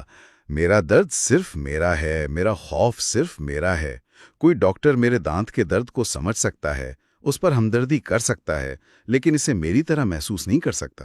صحیح۔ اقبال تو یہاں تک کہتے ہیں کہ جب میرے سامنے کوئی اخلاقی چوائس آتی ہے تو خدا بھی میرے لیے فیصلہ نہیں کر سکتا، وہ فیصلہ مجھے خود کرنا ہے۔ یہ جو ہماری ذہنی کیفیات کا انتہائی ذاتی اور منفرد ہونا ہے، اسی کو ہم لفظ میں سے ظاہر کرتے ہیں۔ تو یہ میں آخر ہے کیا؟ ایک طرف تو امام غزالی جیسے متکلمین ہیں جو اسے ایک سمپل انڈیویزبل سول کہتے ہیں، دوسری طرف ولیم جیمز جیسے جدید ماہر نفسیات ہیں جو کہتے ہیں کہ شعور تو بس خیالات کا ایک دریا ہے، اسٹریم آف کانشسنس، جس میں کوئی مستقل میں نہیں ہے۔ جی، اور اقبال ان دونوں انتہاؤں کو قبول نہیں کرتے۔ وہ کہتے ہیں کہ غزالی کا نظریہ فلسفیانہ طور پر کمزور ہے، اور ولیم جیمز کی بات کہ شعور بس خیالات کا ایک بہاؤ ہے، اس میں ایک اہم چیز مس ہو رہی ہے۔ ایک منٹ، ولیم جیمز کی بات تو کافی لاجیکل لگتی ہے۔ ہمارا شعور واقعی تو خیالات کے ایک سلسلے جیسا ہی محسوس ہوتا ہے۔ اگر اقبال اسے رد کرتے ہیں تو وہ اس تجربے میں موجود مستقل عنصر کو کہاں سے لاتے ہیں؟ وہ میں جو ان تمام بدلتے خیالات کے پیچھے کھڑا ہے وہ کیا ہے؟ بہت اچھا سوال ہے۔ اقبال کہتے ہیں کہ خودی تجربے سے باہر کوئی چیز نہیں جو الماری میں رکھی ہو، بلکہ باطنی تجربہ ہی عمل میں مصروف خودی ہے۔ مطلب آپ خودی کو اس وقت محسوس کرتے ہیں جب آپ کوئی فیصلہ کرتے ہیں، جب آپ کوئی ارادہ کرتے ہیں، جب آپ کسی چیز پر توجہ مرکوز کرتے ہیں۔ اقبال کہتے ہیں کہ خودی کوئی چیز نہیں بلکہ یہ ایک ڈائریکٹیو انرجی ہے، ایک ہدایت کار توانائی۔ جی، اسے ایسے سمجھیں جیسے ایک ڈرائیور جو مسلسل گاڑی کو سمت دے رہا ہے۔ خودی کا کام ہی ہدایت دینا، فیصلہ کرنا اور راستہ بنانا۔ یہ ایک فعل ہے، کوئی شے نہیں۔ قرآن بھی روح کو امر ربی کہتا ہے، یعنی خدا کا ڈائریکٹنگ کمانڈ۔ روح کی فطرت ہی ہدایت دینا ہے۔ ٹھیک ہے، تو اگر خودی ایک ہدایت کار توانائی ہے تو یہ سوال پیدا ہوتا ہے کہ یہ توانائی اس مادی جسم میں آتی کہاں سے ہے؟ کیا روح اور جسم دو الگ الگ چیزیں ہیں جو کہیں سے آ کر جڑ جاتی ہیں، یا معاملہ کچھ اور ہے؟ اقبال یہاں دیکارٹس کے کلاسک ڈیولزم کو رد کرتے ہیں کہ جسم اور روح دو بالکل مختلف چیزیں ہیں۔ وہ قرآن کی سورۃ المومنون کا حوالہ دیتے ہیں جہاں انسان کی تخلیق کے مراحل بیان ہوئے ہیں، مٹی سے نطفہ، نطفے سے گوشت کا لوتھڑا، اور پھر فرمایا پھر ہم نے اسے ایک نئی تخلیق بنا دیا۔ اور یہ نئی تخلیق ہی خودی ہے؟ بالکل، اقبال کے نزدیک یہ نئی تخلیق ہی خودی کا ابھرنا ہے۔ جسم اور روح الگ نہیں بلکہ ایک ہی ریالٹی کے دو مختلف مظاہر ہیں۔ اسے تھوڑا اور آسان کریں گے؟ اگر وہ الگ نہیں تو ان میں فرق کیا ہے؟ فرق عمل کی نوعیت کا ہے۔ دیکھیں، جسم بھی اعمال کا ایک نظام ہے اور روح بھی۔ جسم کے اعمال ریپیٹیٹو ہیں، وہ عادت کے تابع ہیں، مثلا دل کا دھڑکنا، سانس لینا۔ اقبال جسم کو روح کی جمع شدہ عادت کہتے ہیں۔ اچھا، جبکہ خودی کی خاصیت سپونٹینٹی یعنی برجستگی اور نیاپن ہے۔ اقبال کا نظریہ بہت ریڈیکل ہے۔ وہ کہتے ہیں کہ مادہ کیا ہے؟ یہ نچلے درجے کی خودیوں کی ایک کالونی ہے، اور جب یہ نچلے درجے کی خودیاں ایک خاص طریقے سے انٹریکٹ کرتی ہیں تو ان سے ایک اعلیٰ درجے کی مرکزی خودی یعنی انسان کا میں ایمرج کرتا ہے۔ یہ تو مائنڈ بلوئنگ ہے۔ تو اگر خودی اس طرح ابھرتی ہے اور اس کی فطرت ہدایت دینا ہے تو اس کا مطلب تو یہ ہوا کہ وہ آزاد ہے؟ یہ ہمیں فریڈم اور ڈٹرمنزم کی پرانی بحث کی طرف لے جاتا ہے۔ بالکل، اور اقبال کے نزدیک یہ بحث اس لیے پیدا ہوئی کیونکہ ہم نے ذہین عمل کو صحیح طرح سمجھا ہی نہیں۔ جب ہم کسی مسئلے کو حل کرتے ہیں تو ایک لمحہ آتا ہے جسے انسائٹ یا بصیرت کہتے ہیں، جب اچانک سب کچھ صاف ہو جاتا ہے۔ جی، وہ آہا مومنٹ۔ جی وہی، یہ بصیرت کیا ہے؟ یہ خودی کا اپنے مقصد کے لیے چیزوں کے تعلق کو سمجھنا ہے۔ اقبال کہتے ہیں کہ وجہ اور نتیجے کا یہ سلسلہ، جسے ہم فطرت کے قوانین کہتے ہیں، یہ کوئی لوہے کا پنجرہ نہیں ہے، یہ خودی کا اپنا بنایا ہوا ایک ٹول ہے تاکہ وہ اپنے ماحول کو سمجھ سکے اور اسے کنٹرول کر سکے۔ تو ہم اس ٹول کو استعمال کر کے ہی اپنی آزادی کو حاصل کرتے ہیں؟ جی بالکل، اسی سے خودی اپنی آزادی کو حاصل کرتی اور بڑھاتی ہے۔ اور قرآن بھی اس آزادی کی تائید کرتا ہے؟ بھرپور طریقے سے۔ اقبال سورۃ الکہف کی آیت کا حوالہ دیتے ہیں، کہہ دو کہ سچ تمہارے رب کی طرف سے ہے، بس جو چاہے ایمان لائے اور جو چاہے کفر کرے۔ چوائس بالکل واضح ہے۔ صحیح۔ اقبال تو یہاں تک کہتے ہیں کہ اسلام میں نماز کا مقصد بھی یہی ہے۔ دن بھر کے کام، نیند، یہ سب مشینی ریپیٹیٹو اعمال ہیں۔ نماز ان مشینی اثرات سے خودی کو نکال کر اس کی آزادی کو فریش اور بحال کرتی ہے۔ یہ مشینی پن سے آزادی کی طرف فرار ہے۔ لیکن اگر انسان اتنا آزاد ہے تو پھر تقدیر کے تصور کا کیا ہوگا؟ اسپینگلر جیسے مغربی مفکرین نے تو کہا کہ اسلام کا کور میسج ہی فیٹلزم ہے، یعنی خودی کی مکمل نفی۔ اقبال اس غلط فہمی کو دور کرتے ہیں۔ وہ کہتے ہیں کہ تقدیر کو سمجھنے کے دو طریقے ہیں۔ ایک ہے قسمت، یعنی یہ مان لینا کہ سب کچھ پہلے سے لکھا جا چکا ہے اور ہم مجبور ہیں۔ یہ ایک پیسو منفی سوچ ہے۔ اور دوسرا تصور ہے تقدیر۔ یہ قرآن کا تصور ہے۔ تقدیر کا مطلب ہے کسی چیز کی اندرونی صلاحیتوں یا پاسبلٹیز کو جاننا۔ یہ تقدیر اور قسمت کا فرق بہت اہم ہے۔ عام طور پر تو ہم ان دونوں کو ایک ہی مطلب میں استعمال کرتے ہیں۔ تو اقبال کے نزدیک قرآنی تقدیر ایک ایکٹیو تصور ہے، یعنی اپنی صلاحیتوں کی حد کو پہچاننا اور اسے حاصل کرنا، جبکہ قسمت ایک پیسو نظریہ ہے کہ جو ہونا ہے وہ ہو کر رہے گا۔ بالکل یہی نقطہ ہے۔ تقدیر پر ایمان لانے کا مطلب اپنی انر پاسبلٹیز پر یقین رکھنا اور انہیں حقیقت بنانے کے لیے جد و جہد کرنا ہے۔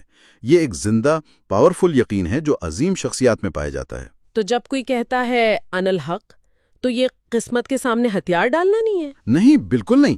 یہ اپنی بے پناہ طاقت اور پوٹینشل کا اعلان ہے۔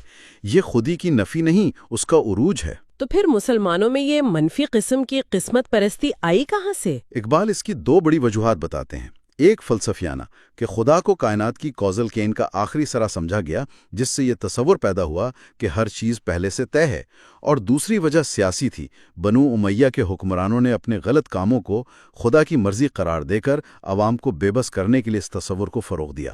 یہ قرآن کی اصل روح کی سنگین غلط تشریح تھی۔ جی بالکل۔ اب ہم لیکچر کے آخری اور سب سے بڑے سوال پر آتے ہیں، امورٹیلٹی۔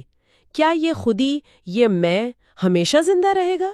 اچھا، پھر وہ ایک بہت ہی دلچسپ اور چیلنجنگ نظریے کا سامنا کرتے ہیں، نیچے کا ایٹرنل ریکرنس یا ابدی تکرار۔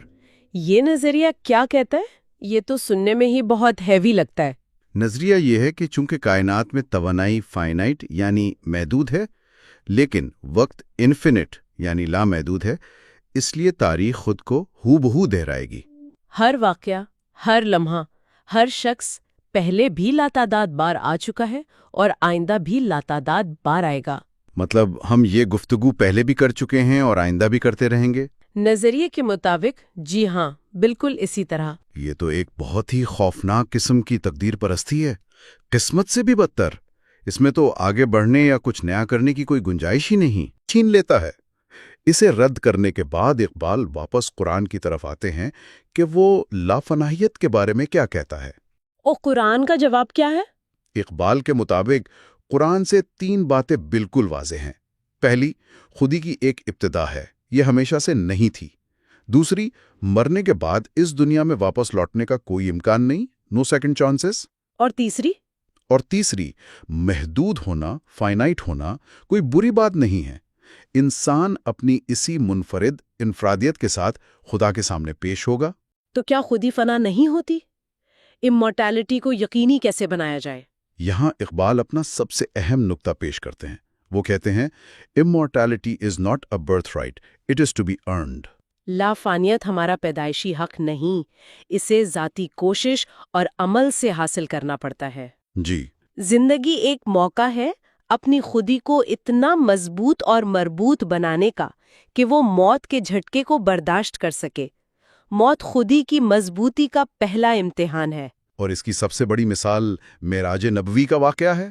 جی، خودی کی نشو نما کا عروج یہ ہے کہ وہ خدا کے براہ راست مشاہدے کے وقت بھی اپنی انفرادیت کو برقرار رکھے، جیسا کہ قرآن نبی اکرم صلی اللہ علیہ وسلم کے تجربے کے بارے میں کہتا ہے، ان کی آنکھ نہ جھپکی اور نہ حد سے بڑھی، خودی خدا میں گم نہیں ہوئی بلکہ اس کے سامنے اپنی شخصیت کو قائم رکھا۔ یہی امورٹیلٹی ہے۔ اور موت کے بعد برزخ کا کیا تصور ہے؟ موت ایک ٹرانزیشن ہے، ایک گزرگاہ ہے جسے قرآن برزخ کہتا ہے۔ اقبال صوفیانہ تجربات کی روشنی میں کہتے ہیں کہ یہ شعور کی ایک ایسی حالت ہے جہاں ٹائم اینڈ اسپیس یعنی ٹائم اینڈ اسپیس کے بارے میں ہمارا رویہ بدل جاتا ہے۔ یہ ایک تیاری کا مرحلہ ہے جس کے بعد قیامت کا مرحلہ آتا ہے۔ اور قیامت بھی کوئی باہر سے آنے والا واقعہ نہیں ہے، نہیں، بلکہ خودی کے اندر زندگی کے عمل کی تکمیل ہے۔ اقبال نے یہاں ارتقاء یا ایولیوشن کے تصور کو بھی امورٹیلٹی سے جوڑا ہے، جو کہ بہت جدید بات لگتی ہے۔ بہت اہم نقطہ ہے۔ وہ کہتے ہیں کہ یہ کوئی نیا خیال نہیں، جاہز سے لے کر ابن مسکویہ تک مسلم مفکرین اس پر بات کرتے رہے ہیں، اور مولانا رومی نے تو لافانیت کے پورے سوال کو حیاتیاتی ارتقاء کا مسئلہ قرار دیا۔ اچھا؟ جی، اقبال رومی کی مشہور نظم کا حوالہ دیتے ہیں کہ انسان جمادات سے نباتات، پھر حیوانات اور اب انسانیت کے درجے تک پہنچا ہے، اور یہ سفر یہاں ختم نہیں ہوتا، آگے فرشتوں سے بھی آگے جانے کی پوٹینشل موجود ہے۔ واہ! اور آخر میں جنت اور دوزخ کا تصور، کیا وہ جگہیں ہیں؟ اقبال کے مطابق جنت اور دوزخ جگہیں نہیں بلکہ حالتیں ہیں، اسٹیٹس آف بینگ۔ یہ ہمارے کردار کی ویژول ریپرزنٹیشن ہے۔ دوزخ کیا ہے؟ قرآن کے الفاظ میں خدا کی بھڑکائی ہوئی آگ جو دلوں پر چڑھ جاتی ہے۔ یعنی یہ ایک اندرونی احساس ہے؟ جی، اقبال کہتے ہیں کہ یہ ایک انسان کے طور پر اپنی پوٹینشل کو حاصل کرنے میں ناکامی کا تکلیف دہ احساس ہے، اور یہ ابدی سزا نہیں بلکہ ایک اصلاحی تجربہ ہے۔ یعنی یہ ہمیں پاک کرنے کا ایک عمل ہے۔ اور جنت؟ بالکل اسی طرح جنت کوئی عیش و عشرت کی جگہ نہیں جہاں آپ چھٹیاں منا رہے ہوں، بلکہ یہ ٹوٹ پھوٹ اور فنا کی قوتوں پر فتح پانے کی خوشی ہے۔ زندگی ایک لامحتنائی سفر ہے، ایک مسلسل آگے بڑھنا ہے۔ خودی کا ہر آزاد عمل ایک نئی صورتحال پیدا کرتا ہے، جو اس کے تخلیقی طور پر مزید کھلنے اور آگے بڑھنے کے نئے مواقع فراہم کرتا ہے۔ سفر کبھی ختم نہیں ہوتا۔ The spirit of Muslim culture پر مبنی ہے، اور اس کی شروعات ایک بہت ہی دلچسپ، تقریباً چونکا دینے والے کال سے ہوتی ہے۔ ایک صوفی بزرگ تھے، عبد القدوس گنگوئی۔ وہ کہتے ہیں کہ محمد صلی اللہ علیہ وآلہ وسلم آسمان کی بلندیوں تک گئے اور واپس آ گئے۔ خدا کی قسم، اگر میں وہاں پہنچتا تو کبھی واپس نہ آتا۔ یہ ایک چھوٹی سی بات ہے نا، لیکن یہ پیغمبر اور ایک صوفی کی سوچ کے درمیان جو سائیکولوجیکل فرق ہے اسے بہت واضح کر دیتی ہے۔ بالکل، اور اقبال اسی نقطے کو اپنی پوری بحث کی بنیاد بناتے ہیں۔ گنگوئی کے الفاظ سے یہ ظاہر ہے کہ ایک صوفی یا مسٹک اپنے روحانی تجربے، اس یونٹری ایکسپیرینس کے سکون میں ہی رہنا چاہتا ہے۔ اس کے لیے وہی منزل ہے۔ اگر وہ معاشرے میں واپس آتا بھی ہے تو اس کی واپسی کا مقصد دنیا کو بدلنا نہیں ہوتا۔ اس کے برعکس پیغمبر کی واپسی کریٹیو ہوتی ہے، اس کا ایک مقصد ہوتا ہے۔ کریٹیو؟ اس سے کیا مراد ہے؟ مطلب وہ کوئی آرٹسٹ تو نہیں ہے؟ نہیں، کریٹیو اس سینس میں کہ وہ تاریخ کے دھارے کو موڑنے کے لیے واپس آتا ہے۔ وہ اپنے روحانی تجربے کو ایک سماجی اور آپ کہہ لیں سیاسی حقیقت میں بدلنا چاہتا ہے۔ اس کے لیے وہ ایکسپیرینس کوئی ذاتی نجات نہیں ہے، بلکہ ایک ذمہ داری ہے، ایک بلو پرنٹ ہے، ایک نئی دنیا بنانے کے لیے۔ اچھا، تو پیغمبر کے تجربے کی کامیابی کا پیمانہ یہ نہیں کہ وہ کتنا بلند ہوا، بلکہ یہ ہے کہ اس کی واپسی نے کیسی انسانیت اور کیسی ثقافت کو جنم دیا۔ اوکے، تو اس کو تھوڑا کھولتے ہیں۔ اس کا مطلب یہ ہوا کہ اس گفتگو کا مقصد اسلام کی سائنسی یا فلسفیانہ کامیابیوں کی فہرست گنوانا نہیں ہے، بلکہ اس کلچر کی روح، اس کے کور کانسیپٹس کو سمجھنا ہے۔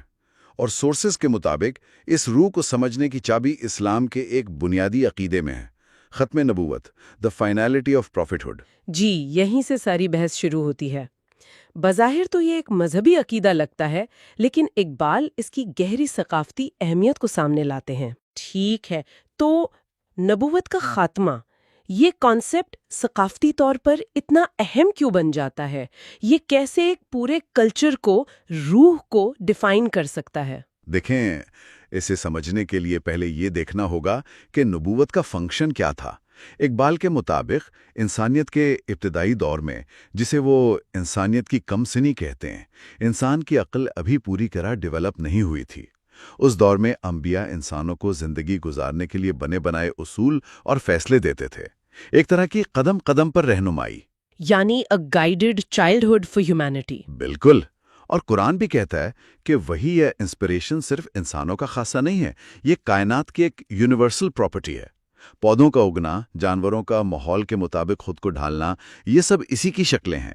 لیکن بچے ہمیشہ بچے تو نہیں رہتے۔ ایگزیکٹلی۔ جب انسان میں عقل اور تنقیدی سوچ یعنی ریزن اینڈ کریٹیکل فیکلٹی پیدا ہوئی تو پھر اس خدائی رہنمائی کی ضرورت باقی نہیں رہی۔ اقبال کے بقول اسلام کی آمد دراصل انڈکٹیو انٹیلیجنس یعنی استقرائی عقل کی پیدائش ہے۔ یہ ایک بہت بڑا شفٹ تھا۔ استقرائی عقل، یہ تھوڑی ٹیکنیکل ٹرم ہے، آسان لفظوں میں اس کا کیا مطلب ہے؟ کیا یہ یونانی فلسفے جیسی کوئی چیز ہے؟ نہیں، بلکہ یہ یونانی فلسفے کے ایک طرح سے بالکل الٹ ہے۔ اسے ایک انالوجی سے سمجھتے ہیں۔ فرض کریں دو لوگ ایک گاڑی کو سمجھنا چاہتے ہیں۔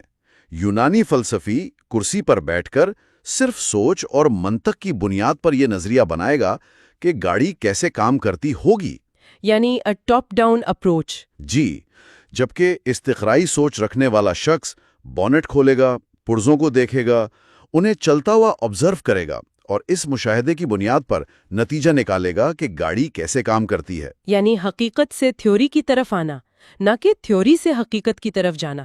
بالکل، اور ختم نبوت کا اعلان دراصل انسانیت کے لیے یہی اعلان تھا کہ اب تمہیں بنے بنائے جوابات نہیں ملیں گے، اب تمہیں بونٹ خود کھولنا ہوگا۔ یعنی اب علم کا ذریعہ مافوق الفطرت وہی نہیں بلکہ عقل، تجربہ، فطرت اور تاریخ ہوں گے۔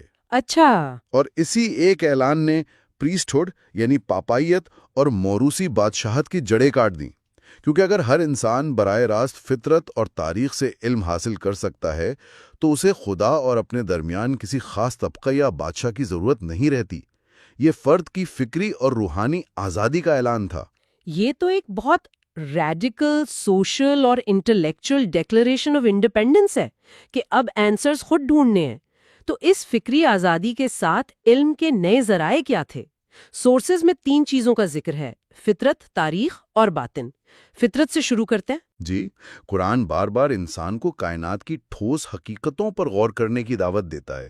سورج، چاند، بدلتے موسم، دن اور رات۔ وہ کہتا ہے کہ ان میں نشانیاں ہیں۔ یہ کوئی شاعرانہ بات نہیں تھی، یہ ایک انسٹرکشن تھی کہ حقیقت کو ایبسٹریکٹ خیالات میں نہیں بلکہ اپنے ارد گرد کی ٹھوس دنیا میں تلاش کرو۔ اور اسی انسٹرکشن نے مسلم مفکرین کو اس وقت کی سب سے بڑی انٹلیکچوئل سپر پاور یعنی یونانی فکر کے ساتھ ایک تصادم پر مجبور کر دیا۔ بالکل، اور یہ تصادم، یہ revolt against Greek thought he اسلامی ثقافت کی اصل روح کو ظاہر کرتا ہے۔ لیکن شروع میں تو مسلمانوں نے قرآن کو یونانی فلسفے کی روشنی میں سمجھنے کی کوشش کی تھی، ہے نا؟ جی بالکل کی تھی، لیکن یہ کوشش ناکام ہونا ہی تھی، کیونکہ قرآن کی روح ایمپیریکل تھی، وہ ٹھوس حقائق پر زور دیتی تھی، جبکہ یونانی فلسفہ، خاص طور پر افلاطون کا، وہ اس ٹھوس دنیا کو محض ایک سایہ، ایک ایلوژن سمجھتا تھا۔ اصل حقیقت ایبسٹریکٹ آئیڈیاز کو مانتا تھا۔ یہ دو بالکل مختلف ورلڈ ویوز تھے۔ تو اس ناکامی کے بعد کیا ہوا؟ یہ بغاوت کن شکلوں میں سامنے آئی؟ یہ بغاوت ہر شعبے میں نظر آتی ہے، لیکن سب سے بڑی بغاوت منطق یعنی لاجک کے میدان میں ہوئی۔ 1000 سال سے ارسطو کی منطق کو حتمی مانا جاتا تھا۔ مسلم مفکرین نے اسے چیلنج کرنا شروع کیا۔ یہاں بہت سے نام ہیں، جیسے النظام، جس نے کہا کہ علم کی بنیاد یقین پر نہیں شک پر ہونی چاہیے۔ یہی بات صدیوں بعد ڈیکارٹ نے کہی۔ اچھا، لیکن ایک بڑی مثال ابن تیمیہ کی ہے۔ ابن تیمیہ کو تو عام طور پر ایک عالم دین سمجھا جاتا ہے، فلاسفہ یا سائنسدان تو نہیں۔ اور یہی تو انٹرسٹنگ بات ہے۔ ابن تیمیہ نے ایک پوری کتاب الرد علی المنطقین یعنی منطق پرستوں کا رد لکھی۔ اس میں انہوں نے ثابت کیا کہ ارسطو کی ڈیڈکٹیو لاجک ایک بند گلی ہے۔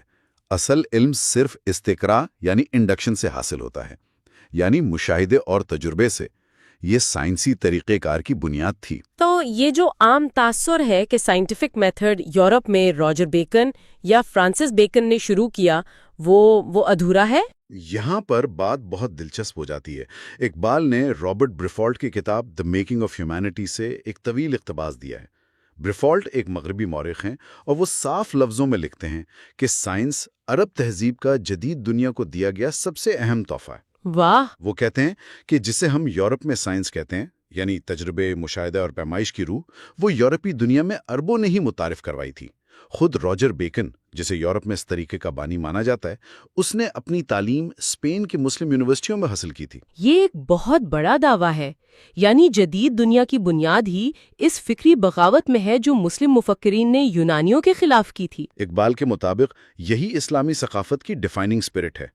ایک طرف تو یہ ٹھوس اور محدود یعنی فائنائٹ پر نظر جماتی ہے، لیکن دوسری طرف اس کا آئیڈیل لامحدود، دی انفینٹ کا حصول ہے۔ یہ ایک تضاد سا لگتا ہے، ایک طرف ٹھوس محدود چیزوں پر تحقیق کرنا اور دوسری طرف آئیڈیل لامحدود کو پانا۔ اس ٹینشن کو مسلم مفکرین نے کیسے ہینڈل کیا؟ اسی ٹینشن کی وجہ سے زمان و مکان یعنی اسپیس اینڈ ٹائم کا مسئلہ ان کے لیے زندگی اور موت کا سوال بن گیا۔ یونانیوں کے لیے کائنات ایک سٹیٹک، خوبصورت مجسمے کی طرح تھی جس میں سب کچھ اپنی جگہ پر فکس تھا، لیکن مسلمانوں کے لیے کائنات ایک زندہ، پھیلتی ہوئی حقیقت تھی جو ہر لمحہ تخلیق ہو رہی تھی۔ اس لیے انہیں ایک new understanding of space and time کی ضرورت تھی۔ اس کی کوئی مثال ہے ہمارے پاس؟ جی، ریاضی میں نصیر الدین توسی نے پہلی بار اکلیڈس یعنی یوکلڈ کی جیومیٹری کے ایک بنیادی مسئلے کو چیلنج کیا، اور اسی سے نان یوکلڈین جیومیٹری کی راہیں کھلیں، وہی جیومیٹری جو بعد میں آئنسٹائن کی تھیوری آف ریلیٹیوٹی کی بنیاد بنی۔ اسی طرح البیرونی نے ریاضی میں فنکشن کا تصور پیش کیا، جو کائنات کو ایک جامد وجود بینگ کے بجائے ایک متحرک عمل بیکمنگ کے طور پر دیکھتا ہے۔ اور یہ متحرک کائنات کا تصور، یہ تو بہت حد تک ایولیوشن کے نظریے سے ملتا جلتا ہے۔ کیا مسلم مفکرین اس سمت میں بھی گئے؟ وہ اس سے بھی آگے گئے۔ یہ اس بحث کا شاید سب سے حیران کن حصہ ہے۔ 9ویں صدی میں الجحاظ نے سب سے پہلے نوٹ کیا کہ ہجرت اور ماحول کی تبدیلی سے پرندوں کی عادات اور رنگوں میں تبدیلیاں آتی ہیں، لیکن بعد میں ابن مسکویہ نے اسے ایک مکمل نظریے کی شکل دی۔ یہ نظریہ کیا تھا؟ کیا وہ ڈاروین جیسا ہی تھا؟ یہ حیران کن حد تک ڈاروین سے ملتا جلتا ہے۔ ابن مسکویہ کہتے ہیں کہ زندگی کا آغاز معدنیات یعنی منرلز سے ہوتا ہے، جو ارتقاء کر کے نباتات یعنی پلانٹس کی ابتدائی شکل اختیار کرتی ہے۔ نباتاتی زندگی کا عروج کھجور کا درخت ہے، جس میں جنس کا فرق واضح ہو جاتا ہے۔ اچھا، اس کے بعد حیوانی زندگی کا آغاز ہوتا ہے، جس کا پہلا درجہ حرکت کی آزادی ہے۔ یہ ارتقاء گھوڑے اور باز جیسے انت جانوروں سے ہوتا ہوا بندر یعنی ایپ تک پہنچتا ہے، اور بندر انسانیت کی سرحد پر کھڑا ہے اور اس سے صرف ایک درجہ نیچے ہے۔ یہ تو 1400 سال پرانی بات ہے۔ What's fascinating here is کہ یہ نظریہ صرف ایک اتفاق نہیں تھا، بلکہ یہ اسی متحرک اور تخلیقی کائنات کے تصور سے نکلا تھا جو قرآن نے پیش کیا تھا۔ یہ یونانیوں کے اسٹیٹک یونیورس کے بالکل برعکس تھا۔ بالکل، اور یہ تصور صرف سائنس تک محدود نہیں تھا، اس کی گونج ہمیں تصوف میں بھی سنائی دیتی ہے۔ بالکل، صوفیہ نے زمان و مکان کو اپنے روحانی تجربات کی روشنی میں سمجھنے کی کوشش کی۔ یہ ایک انٹرسٹنگ کنیکشن ہے، صوفیہ اور اسپیس ٹائم۔ ایک صوفی عراقی کا ذکر ہے، ان کا نظریہ کیا تھا؟ عراقی نے مکان یعنی اسپیس کے مختلف لیولز بیان کیے۔ ایک تو مادی اجسام کا اسپیس ہے، پھر لطیف چیزوں جیسے ہوا اور روشنی کا اسپیس ہے، پھر فرشتوں جیسی غیر مادی مخلوقات کا اسپیس ہے، اور آخر میں خدا کا اسپیس ہے جو ہر قسم کی سمت اور ڈائمنشن سے پاک ہے۔ صحیح۔ وہ ایک طرح سے ماڈرن فزکس کے اسپیس ٹائم کنٹینیوم کے تصور تک پہنچنے کی کوشش کر رہے تھے، لیکن ارسطو کا جامد کائنات کا تصور ان کی راہ میں رکاوٹ بن گیا۔ وہ خدا کے وقت کو تبدیلی سے پاک سمجھتے تھے، اس لیے وہ ایک بڑھتی ہوئی گروئنگ یونیورس کے تصور کو پوری طرح گراسپ نہیں کر سکے۔ ٹھیک ہے، تو ہم نے فطرت کو علم کے ذریعے کے طور پر دیکھا۔ اب آتے ہیں تیسرے ذریعے پر، تاریخ۔ قرآن تاریخ کو اتنی اہمیت کیوں دیتا ہے؟ قرآن تاریخ کو ایام اللہ یعنی خدا کے دن کہتا ہے۔ اس کے لیے تاریخ صرف بادشاہوں اور جنگوں کی کہانیاں نہیں، بلکہ ایک مورل لیبورٹری ہے۔ قرآن کا بنیادی درس یہ ہے کہ قوموں کا اجتماعی احتساب ہوتا ہے اور وہ اپنے اعمال کے نتائج اسی دنیا میں بھگتتی ہیں۔ اس لیے وہ بار بار پچھلی قوموں کی مثالیں دے کر انسان کو تاریخ سے سیکھنے پر زور دیتا ہے۔ تو کیا اس نے تاریخ کو ایک سائنس کے طور پر دیکھنے میں بھی کوئی کردار ادا کیا؟ بالکل، قرآن نے تاریخی تنقید کا ایک بنیادی اصول دیا، جب کوئی خبر لانے والا آئے تو اس کی تحقیق کرو۔ اسی اصول کو جب حدیث کے راویوں کی جانچ پڑتال پر لاگو کیا گیا تو اس سے ہسٹوریکل کرٹیسزم کا پورا ڈسپلن وجود میں آیا۔ لیکن تاریخ کو ایک سائنس بنانے کے لیے دو مزید قرآنی تصورات ضروری تھے۔ ایک، انسانی نسل کا اتحاد یعنی تمام انسان برابر ہیں، اور دوسرا، وقت کی حقیقت کا گہرا احساس یعنی وقت ایک حقیقی، مستقل اور تخلیقی حرکت ہے۔ اور یہ سارے تصورات ابن خلدون کے کام میں اپنی انتہا کو پہنچتے ہیں۔ جی، ابن خلدون وہ پہلا شخص تھا جس نے تاریخ کو ایک سائنس کے طور پر دیکھا اس سے پہلے یونانی تاریخ کو ایک دائرے میں گھومنے والا عمل، سائیکلک موومنٹ سمجھتے تھے کہ سب کچھ بار بار دہرایا جاتا ہے۔ ابن خلدون نے قرآنی تصور وقت کو اپناتے ہوئے تاریخ کو ایک لینئر، تخلیقی اور آگے بڑھنے والے عمل کے طور پر دیکھا۔ اس نے معاشروں کے عروج و زوال کے پیچھے چھپے قوانین دریافت کرنے کی کوشش کی۔ ابن خلدون کے کام میں قرآن کی اینٹی کلاسیکل لو یونانی فکر پر اپنی حتمی فتح حاصل کرتی ہے۔ So, what does this all mean? اگر اس ساری بحث کو سمیٹیں تو یہ نتیجہ نکلتا ہے کہ اسلامی ثقافت کی روح دراصل یونانی فکر کے خلاف ایک بغاوت تھی، جس نے مشاہدے، تجربے اور تاریخ پر مبنی ایک نئی ڈائنامک سوچ کو جنم دیا جو بعد میں جدید دنیا کی بنیاد بنی۔ لیکن یہ نظریہ مغربی مورخین کے نظریات سے ٹکراتا ہے، خاص طور پر آسولڈ اسپینگلر سے۔ جی، اسپینگلر اپنی مشہور کتاب دی ڈکلائن آف دی ویسٹ میں یہ دعویٰ کرتا ہے کہ ہر ثقافت ایک بند جزیرے کی طرح ہوتی ہے جس کا دوسری ثقافتوں سے کوئی حقیقی تعلق نہیں ہوتا۔ اس کے مطابق جدید مغربی ثقافت کی اینٹی کلاسیکل روح اس کی اپنی ایجاد ہے اور اس کا اسلام سے کوئی لینا دینا نہیں ہے۔ وہ اسلام کو کس خانے میں رکھتا ہے پھر؟ اسپینگلر نے ایک کیٹیگری بنائی جسے وہ میجین ثقافت یعنی میجین کلچر کہتا ہے۔ اس میں وہ یہودیت، زرتشتیت، ابتدائی عیسائیت اور اسلام سب کو اکٹھا کر دیتا ہے، اور اس کا کہنا تھا کہ ان تمام ثقافتوں کی مشترکہ خصوصیت ایک مسیحا یا نجات دہندہ کا دائمی انتظار ہے، ایک پیسو ورلڈ ویو کہ کوئی آئے گا اور سب کچھ ٹھیک کر دے گا۔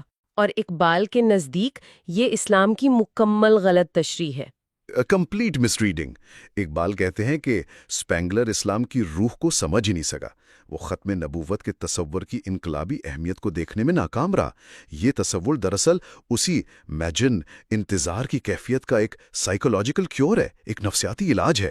یہ اعلان ہے کہ اب کوئی مسیحا نہیں آئے گا، اب انسانیت کو اپنی تقدیر خود بنانی ہے۔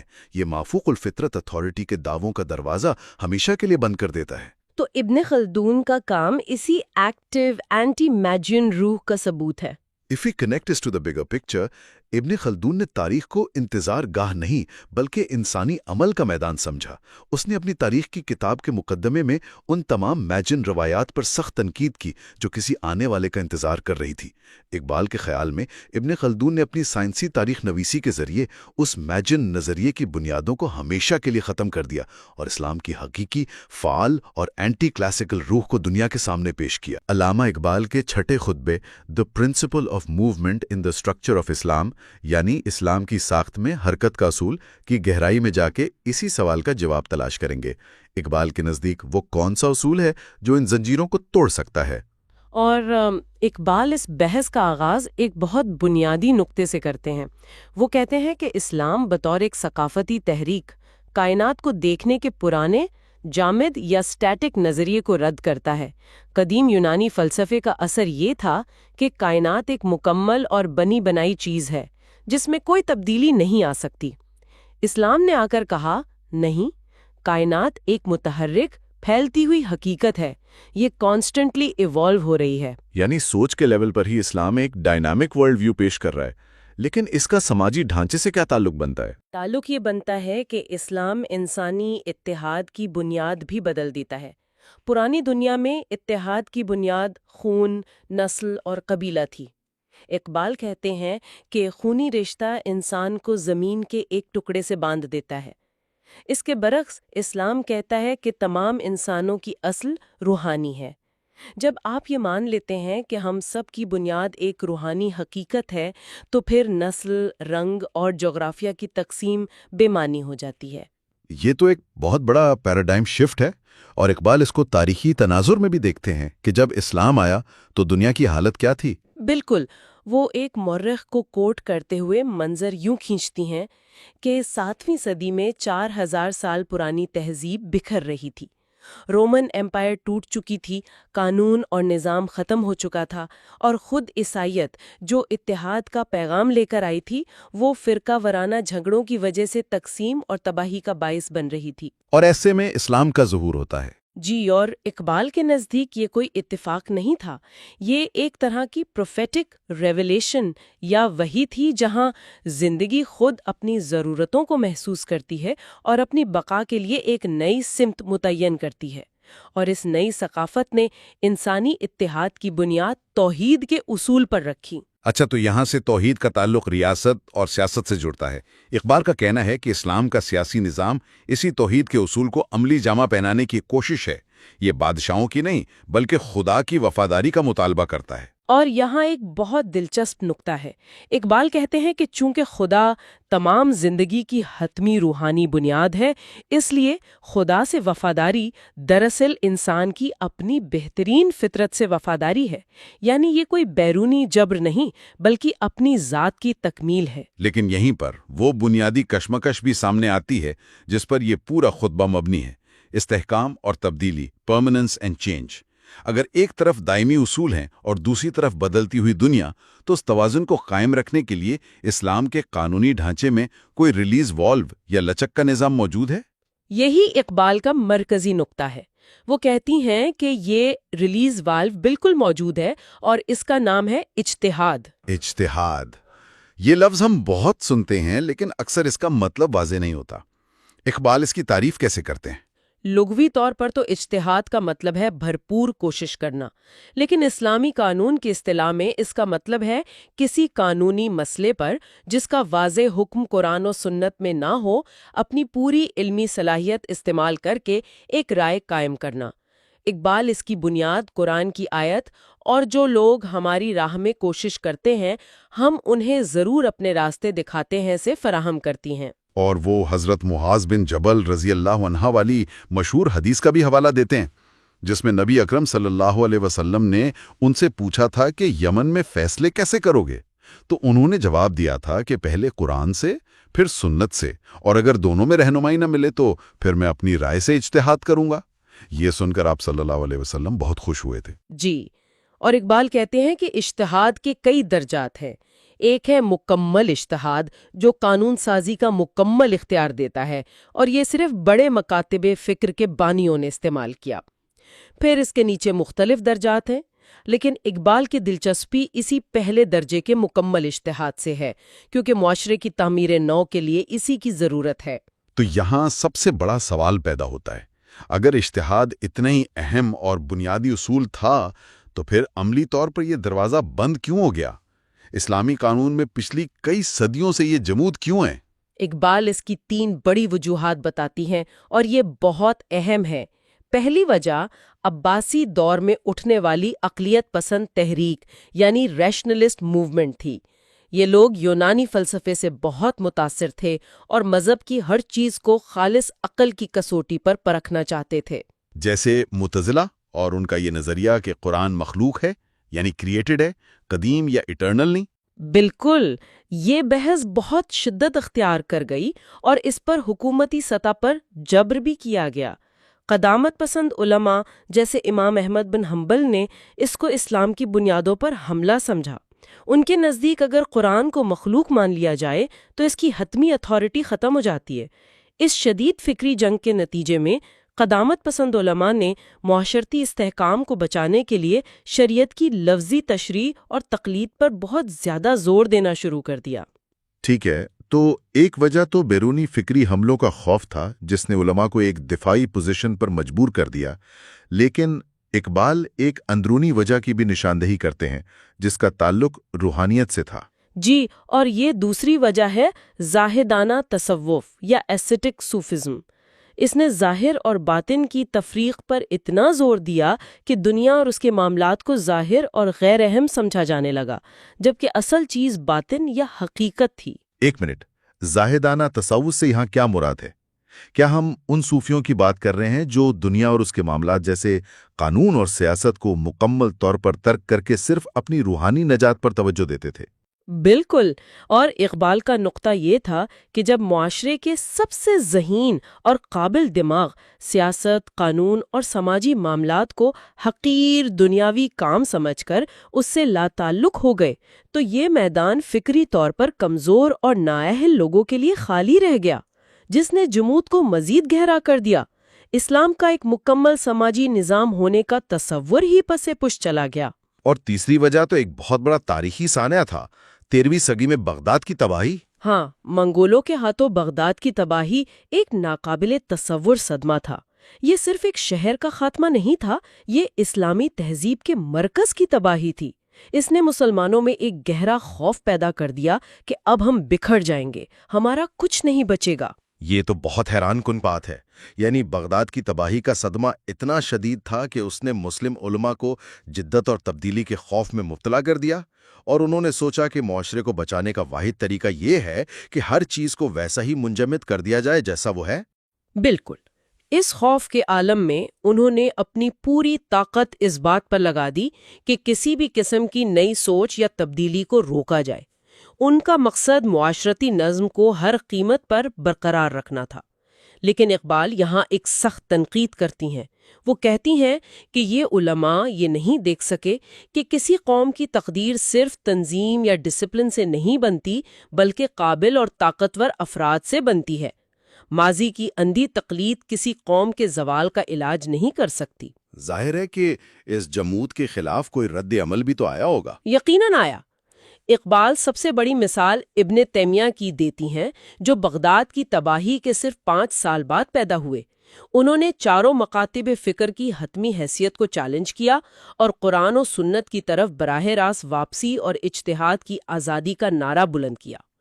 بعد میں 18ویں صدی میں عرب نے محمد بن عبد الوہاب کی تحریک بھی اسی سلسلے کی ایک کڑی تھی۔ اب آتے ہیں جدید دور کی طرف، جہاں اقبال ترکی کی مثال کو بہت تفصیل سے ڈسکس کرتے ہیں۔ 20ویں صدی کے اوائل میں ترکی میں اجتہاد کی طاقت کیسے ظاہر ہوئی؟ اقبال بتاتی ہیں کہ اس وقت ترکی میں 2 بڑی فکری لہریں تھیں۔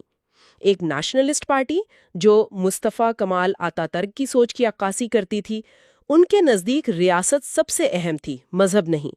وہ یورپ کی طرح مذہب اور ریاست کی علیحدگی یعنی سیکولرزم کے قائل تھے۔ لیکن اقبال خود اس نظریے سے بالکل متفق نہیں ہیں۔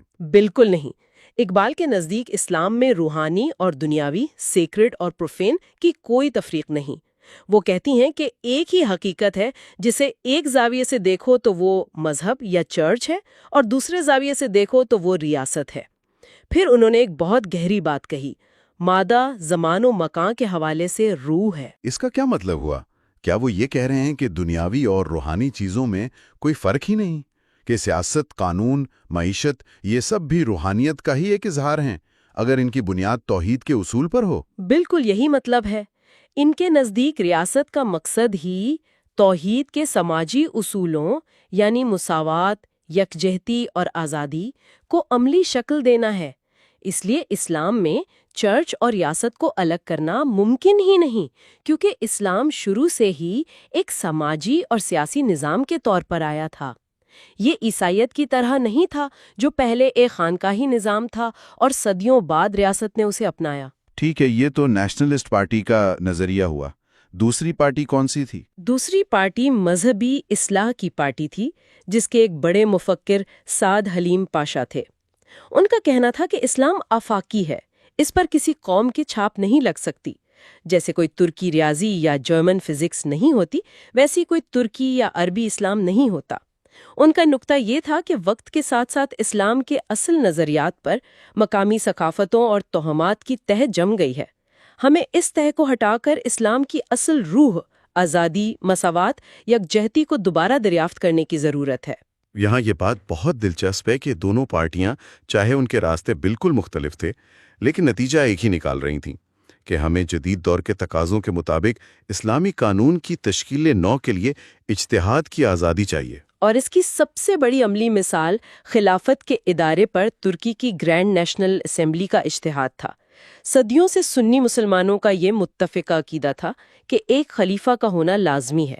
ترکوں نے اجتہاد کیا کہ خلافت یا امامت کسی ایک شخص کے بجائے افراد کی ایک جماعت یا ایک منتخب پارلیمنٹ کو بھی سونپی جا سکتی ہے۔ یعنی اصل بات خلیفہ کی شخصیت نہیں بلکہ اجتماعی فیصلے کا اصول ہے۔ تو اقبال یہ کہہ رہے ہیں کہ خلافت کا ادارہ ایک شخص سے ایک پارلیمنٹ میں منتقل ہو سکتا ہے، اور یہ اسلام کی روح کے خلاف نہیں بلکہ اس کی ایک جدید شکل ہے۔ یہ تو ایک بہت انقلابی سوچ ہے۔ بہت انقلابی، اور اقبال اس کی مکمل حمایت کرتی ہیں۔ ترکوں کی دلیل یہ تھی کہ جب اسلامی سلطنت ایک تھی تب ایک خلیفے کا تصور ٹھیک تھا، لیکن اب جب کئی آزاد مسلم ریاستیں بن چکی ہیں تو یہ پرانا تصور اتحاد کے بجائے مزید تقسیم کا باعث بن رہا ہے۔ وہ ابن خلدون کا بھی حوالہ دیتی ہیں، جس نے صدیوں پہلے کہا تھا کہ جب قریش کی مرکزی طاقت ختم ہو جائے تو پھر ہر ملک میں جو بھی طاقتور ہو اسے امام ماننا پڑے گا۔ اسی بحث میں اقبال ترکی کے نیشنلسٹ شاعر ضیاء گوک الب کی شاعری کا بھی ذکر کرتے ہیں، خاص طور پر عورتوں کے حقوق کے حوالے سے۔ جی، ضیاء اپنی شاعری میں مطالبہ کرتا ہے کہ طلاق، علیحدگی اور وراثت، ان تینوں معاملات میں عورتوں اور مردوں کے درمیان مکمل مساوات ہونی چاہیے۔ وہ سوال اٹھاتا ہے کہ خدا کا قانون عورتوں کو کمتر کیسے سمجھ سکتا ہے؟ یقیناً قرآن کی تشریح میں کوئی غلطی ہوئی ہے۔ لیکن اقبال یہاں شاعر کی بات سے پوری طرح اتفاق نہیں کرتی۔ اقبال کہتی ہیں کہ شاعر کا جذبہ قابل قدر ہے، لیکن شاید اسے اسلامی قانون کی معاشی اور سماجی منطق کا پورا علم نہیں ہے۔ وہ واضح کرتی ہیں کہ وراثت میں بیٹی کا حصہ بیٹے سے آدھا ہونا اس کی کمتری کی وجہ سے نہیں، بلکہ اسلامی سماجی ڈھانچے میں اس پر کوئی معاشی ذمہ داری نہ ہونے کی وجہ سے ہے۔ اس کی شادی سے پہلے باپ اور بھائی اور شادی کے بعد شوہر اس کے تمام اخراجات کا ذمہ دار ہے، جبکہ بیٹے پر پورے خاندان کی ذمہ داری ہوتی ہے۔ لیکن کیا اقبال یہاں شاعر کی اصل بھاونا کو نظر انداز نہیں کر رہی؟ شاعر کا نقطہ شاید قانونی تفصیلات سے زیادہ سماجی انصاف کا تھا۔ کیا ایک معاشی یکتی ایک جذباتی اور اخلاقی دلیل کا مکمل جواب ہو سکتا ہے؟ یہ بہت اہم سوال ہے۔ اقبال کا فوکس قانون کے اندرونی منطق پر ہے، جبکہ شاعر کا فوکس بدلتے ہوئے سماج کے انصاف کے تصور پر ہے۔ اقبال یہ بھی نشاندہی کرتی ہیں کہ اسلام میں نکاح ایک سول کانٹریکٹ ہے اور عورت شادی کے وقت طلاق کا حق، تفویض طلاق، اپنے نام لکھوا سکتی ہے، جو اسے کافی حد تک بااختیار بناتا ہے۔ تو اس ساری بحث کے بعد اقبال اس بنیادی سوال کی طرف واپس آتے ہیں: Is the law of Islam capable of evolution؟ کیا اسلامی قانون میں ارتقاء کی صلاحیت ہے؟ اس کا جواب دینے کے لیے وہ اسلامی قانون کے چاروں بنیادی ذرائع کا از سر نو جائزہ لیتے ہیں۔ پہلا ذریعہ قرآن۔ اقبال واضح کرتی ہیں کہ قرآن کوئی لیگل کوڈ یا قوانین کی کتاب نہیں ہے۔ اس کا اصل مقصد انسان کے اندر ایک اعلیٰ شعور بیدار کرنا ہے۔ ہاں، یہ کچھ بنیادی قانونی اصول دیتا ہے، لیکن یہ اصول اتنے وسیع ہیں کہ ان کی بنیاد پر ہر دور میں قانون سازی کی جا سکتی ہے۔ قرآن کا ڈائنامک آؤٹ لک ارتقاء کے خلاف ہو ہی نہیں سکتا۔ دوسرا ذریعہ حدیث۔ اس پر ان کا نقطہ نظر بہت دلچسپ ہے۔ وہ شاہ ولی اللہ کا حوالہ دیتے ہوئے کہتی ہیں کہ ہمیں نبی اکرم صلی اللہ علیہ وسلم کے فیصلوں میں ان چیزوں کو الگ کرنا ہوگا جو آفاقی اصولوں پر مبنی ہے، اور ان چیزوں کو جو اس وقت کے عرب معاشرے کے مخصوص حالات اور رواج کے مطابق تھیں۔ ان کے مطابق بعد والی چیزوں کا اطلاق آنے والی نسلوں پر من و ان نہیں کیا جا سکتا۔ یہی وجہ تھی کہ امام ابو حنیفہ، جو اسلام کی عالمگیر روح کو سمجھتے تھے، انہوں نے روایات کا استعمال بہت احتیاط سے کیا۔ اچھا، تو تیسرا ذریعہ ہے اجماع۔ عام طور پر اس کا مطلب اتفاق رائے یا کنسنسس لیا جاتا ہے، لیکن قانونی لحاظ سے اس کا کیا مطلب ہے؟ کس کا اتفاق رائے؟ علماء کا، عوام کا، یا پارلیمنٹ کا؟ اقبال اجماع کو اسلام کا سب سے اہم قانونی تصور قرار دیتی ہیں۔ وہ کہتی ہیں کہ ماضی میں یہ تصور علماء کے اتفاق تک محدود رہا، لیکن آج کے دور میں قانون ساز اسمبلیاں یا پارلیمنٹس اجماع کے تصور کو عملی جامہ پہنانے کا بہترین ادارہ ہیں۔ ان کے نزدیک اجتہاد کا حق فرد سے لے کر ایک منتخب اسمبلی کو منتقل کرنا ہی وہ واحد راستہ ہے جس سے ہمارے قانونی نظام میں نئی روح پھونکی جا سکتی ہے۔ یہ ایک اور انقلابی آئیڈیا ہے۔ اور چوتھا اور آخری ذریعہ قیاس، یعنی انالوجیکل ریزننگ۔ اقبال بتاتی ہیں کہ یہ امام ابو حنیفہ کے مکتب فکر کی بنیاد ہے۔ قیاس کا مطلب ہے کہ قرآن و سنت میں موجود کسی حکم کی بنیاد یا علت کو سمجھ کر اسے نئے مسائل پر لاگو کرنا۔ اگر اسے صحیح طریقے سے سمجھا جائے تو یہ دراصل اجتہاد ہی کی ایک شکل ہے۔ اسی لیے اقبال اس تصور کو کہ اجتہاد کا دروازہ بند ہو چکا ہے ایک افسانہ قرار دیتی ہیں، جسے بعد کے دور کے علماء نے اپنی فکری سستی کو چھپانے کے لیے گھڑ لیا تھا۔ تو ان تمام دلائل کی روشنی میں اقبال آج کے مسلمان کو کیا پیغام دے رہے ہیں؟ ان کا پیغام بہت واضح اور طاقتور ہے۔ وہ کہتی ہیں کہ آج کے مسلم دنیا کو ہمت سے کام لینا چاہیے اور اپنے سماجی اور قانونی ڈھانچے کی تعمیر نو کرنی چاہیے۔ ان کے مطابق آج انسانیت کو 3 چیزوں کی اشد ضرورت ہے: کائنات کی ایک روحانی تشریح، فرد کی روحانی آزادی اور انسانی معاشرے کی رہنمائی کے لیے آفاقی اصول، اور یہ تینوں چیزیں اسلام فراہم کرتا ہے۔ وہ آخر میں یورپ پر بھی سخت تنقید کرتے ہیں۔ ہاں، وہ کہتی ہیں کہ یورپ نے بلند و بانگ آئیڈیلز تو بنائے، لبرٹی، ایکوالٹی، فریٹرنیٹی، لیکن یہ کبھی اس کی عملی زندگی کا حصہ نہیں بن سکے۔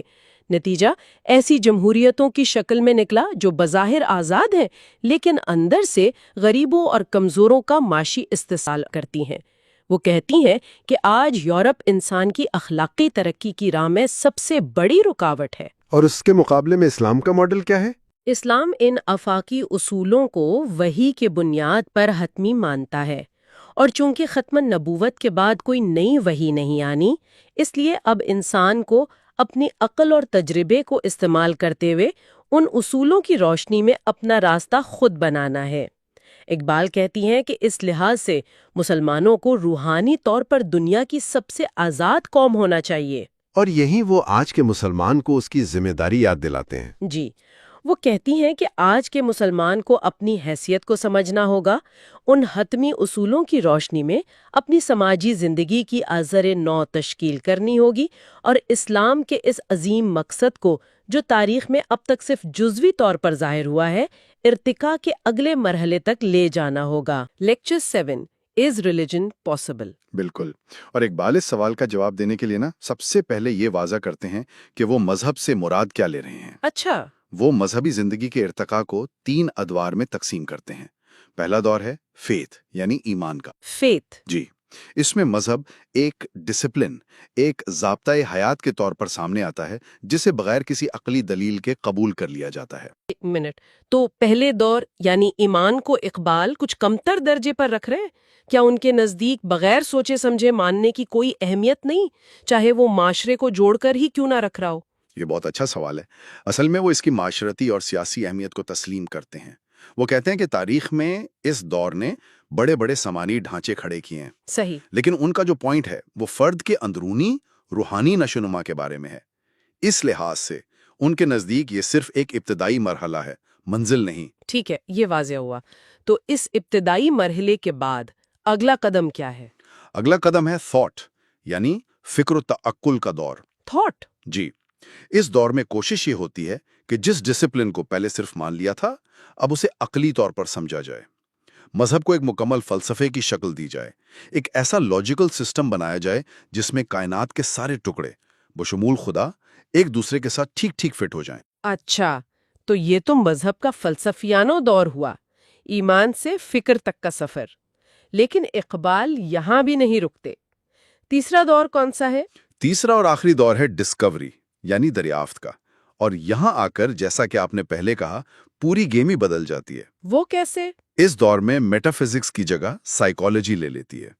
اب مقصد کائنات کی منطقی وضاحت کرنا نہیں بلکہ الٹیمیٹ ریالٹی سے براہ راست ذاتی طور پر رابطہ قائم کرنا بن جاتا ہے۔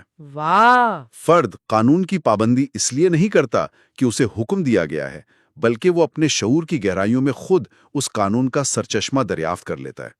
وہ ایک آزاد شخصیت بن جاتا ہے۔ ایک آزاد شخصیت، واہ! تو اقبال یہاں مذہب کا ایک پورا ایوولوشنری ماڈل پیش کر رہے ہیں، یعنی مذہب کو ایک جامد چیز نہیں بلکہ ایک سفر ہے۔ بالکل، ہم بغیر سوچے سمجھے ماننے سے شروع ہو کر عقلی طور پر سمجھنے سے گزرتے ہوئے بالآخر ذاتی طور پر تجربہ کرنے کی منزل تک پہنچتے ہیں۔ جی بالکل۔ تو جب اقبال پوچھتے ہیں کہ کیا مذہب ممکن ہے تو وہ اس تیسری قسم کے مذہب کی بات کر رہے ہیں، ایک پرسنل ایکسپیرینس کی، جسے عام طور پر مسٹسزم یا تصوف کہہ دیا جاتا ہے۔ بالکل، اور وہیں سے اصل مسئلہ شروع ہوتا ہے، کیونکہ جیسے ہی آپ تجربے کی بات کرتے ہیں تو فلسفہ، خاص طور پر مشہور جرمن فلسفی کانٹ، وہ آپ کے راستے میں کھڑا ہو جاتا ہے۔ کانٹ؟ جی، کانٹ کا بنیادی سوال ہی یہی تھا کہ کیا میٹا فزکس ممکن ہے، یعنی کیا ہم حواس کی دنیا سے ماورا کسی حقیقت کو جان سکتے ہیں؟ اور جہاں تک مجھے یاد ہے کانٹ کا جواب ایک بڑا نہیں تھا۔ ان کا کہنا تھا کہ علم صرف وہ ہے جو ہمارے حواس کے دائرے میں آئے، جسے ہم دیکھ، سن یا چھو سکیں۔ بالکل۔ خدا، روح، یہ سب چیزیں چونکہ ہمارے تجربے میں نہیں آ سکتی، اس لیے ان کے بارے میں یقینی علم حاصل کرنا ناممکن ہے۔ آپ نے بالکل ٹھیک خلاصہ کیا۔ کانٹ نے گویا ہمارے علم کی ایک سرحد کھینچ دی تھی، لیکن اقبال اس نتیجے کو آسانی سے قبول نہیں کرتے۔ اچھا، وہ کہتے ہیں کہ کانٹ کے بعد خود سائنس نے ایسی دریافتیں کی ہیں جنہوں نے حقیقت کے بارے میں ہمارے پرانے تصورات کو ہلا کر رکھ دیا ہے۔ آپ ان دریافتوں کی بات کر رہے ہیں جیسے مادہ دراصل بوٹلڈ اپ لائٹ ویوز ہے، یا وہ ہائزنبرگ کا پرنسپل آف انڈیٹرمنیسی؟ میں نے یہ نام سنے ہیں، لیکن مجھے یہ کبھی ٹھیک سے سمجھ نہیں آیا کہ ان کا اقبال کے آرگیومنٹ سے کیا تعلق ہے۔ بہت اہم نکتہ ہے۔ دیکھیں، اقبال کا مقصد یہ بتانا ہے کہ سائنس خود اپنی پرانی ٹھوس مادی دنیا کی نفی کر رہی تھی۔ اچھا، اگر مادہ جو ہمیں اتنا ٹھوس لگتا ہے دراصل روشنی کی جمی ہوئی لہریں ہیں، اور اگر کائنات کی بنیاد ہی غیر یقینی یعنی انڈیٹرمنیسی کے اصول پر ہے، تو پھر یہ کیسے کہا جا سکتا ہے کہ ہمارے حواس ہی حقیقت کو جاننے کا واحد ذریعہ ہے؟ صحیح۔ سائنس خود اشارہ دے رہی تھی کہ حقیقت کی کئی اور پرتیں بھی ہو سکتی ہیں جو ہمارے روزمرہ کے تجربے سے بہت مختلف ہیں۔ ہوگا اگر پوزیشن ہی الٹ ہو۔ الٹ ہو مطلب؟ وہ عظیم صوفی فلسفی محی الدین ابن العربی کا قول نقل کرتے ہیں کہ خدا ایک پرسیپٹ ہے، دنیا ایک کانسیپٹ ہے۔ ایک منٹ، یہ تو بہت گہری بات ہے۔ خدا ایک پرسیپٹ ہے، دنیا ایک کانسیپٹ ہے، اس کا کیا مطلب ہوا؟ اس کا مطلب یہ ہے کہ ہم جسے اصل حقیقت سمجھتے ہیں، یعنی یہ مادی دنیا، وہ دراصل ہمارے ذہن کا بنایا ہوا ایک تصور ہے، ایک کانسیپٹ ہے۔ اور خدا؟ اور جسے ہم تصور سمجھتے ہیں، یعنی خدا، وہ اصل براہ راست محسوس کی جانے والی حقیقت ہے، ایک پرسیپٹ ہے۔ اقبال کا نقطہ یہ ہے کہ شاید تجربے کی اور سطحیں بھی موجود ہیں، دوسرے اسپیس آرڈرز اور ٹائم آرڈرز، جہاں ہماری دنیا کے منطقی اصول کام نہیں کرتے۔ ٹھیک ہے، لیکن یہاں ایک مسئلہ ہے۔ اگر مذہب اتنا ذاتی، اتنا پرسنل ایکسپیرینس ہے جسے بیان بھی نہیں کیا جا سکتا، تو پھر اس کا فائدہ معاشرے کو کیسے ہوگا؟ بالکل، یہ ایک بہت بڑا اعتراض ہے۔ یہ تو پھر ہر شخص کی اپنی ذاتی کہانی بن کر رہ جائے گی، جس سے کوئی دوسرا کچھ سیکھ نہیں سکتا۔ اقبال اس اعتراض کی اہمیت کو تسلیم کرتے ہیں، لیکن ان کا جواب بہت دلچسپ ہے۔ وہ کہتے ہیں کہ اس تجربے کا ناقابل بیان ہونا اس کی کمزوری نہیں، بلکہ یہ انا یعنی ایگو کی حتمی منفرد نوعیت کی طرف ایک اشارہ ہے۔ اچھا، یہ تجربہ انا کو اس کی انفرادیت، اس کی یونیکنس اور اس کے میٹافزیکل سٹیٹس سے روشناس کراتا ہے۔ یہ کوئی انٹلیکچوئل فیکٹ نہیں، بلکہ ایک وائٹل فیکٹ ہے۔ انٹلیکچوئل فیکٹ اور وائٹل فیکٹ میں کیا فرق ہے؟ اسے آسان لفظوں میں کیسے سمجھا جا سکتا ہے؟ اسے ایسے سمجھیں، ایک ہوتا ہے نقشہ دیکھنا اور ایک ہوتا ہے خود پہاڑ پر چڑھنا۔ نقشہ دیکھنا ایک انٹلیکچوئل ایکٹ ہے۔ صحیح۔ آپ کو راستوں کا، اونچائی کا، فاصلوں کا علم ہو جاتا ہے، لیکن پہاڑ پر چڑھنا ایک وائٹل ایکٹ ہے۔ یہ آپ کو، آپ کے جسم کو، آپ کی ہمت کو، آپ کے پورے وجود کو بدل دیتا ہے۔ واہ، کیا مثال ہے! اقبال کے نزدیک حقیقی مذہب نقشہ دیکھنا نہیں، پہاڑ چڑھنا ہے۔ یہ ایک ایسی اندرونی تبدیلی ہے جو پھر باہر کی دنیا میں کسی ورلڈ میکنگ یا ورلڈ شیکنگ عمل کی صورت میں ظاہر ہوتی ہے۔ تو اقبال کے مطابق یہ سوال کہ کیا مذہب ممکن ہے، آج کے دور میں اتنا اہم کیوں ہو گیا ہے؟ اس کی وہ دو بڑی وجوہات بتاتے ہیں۔ پہلی وجہ سائنسی ہے۔ جدید فزکس نے ہمیں اس مقام پر پہنچا دیا ہے کہ ہم خود یہ پوچھنے پر مجبور ہیں کہ کیا فطرت کا صرف وہی پہلو حقیقت ہے جو کاز اینڈ ایفیکٹ کے قانون کے تابع ہے؟ اور دوسری وجہ؟ دوسری وجہ عملی ہے، پریکٹیکل ہے۔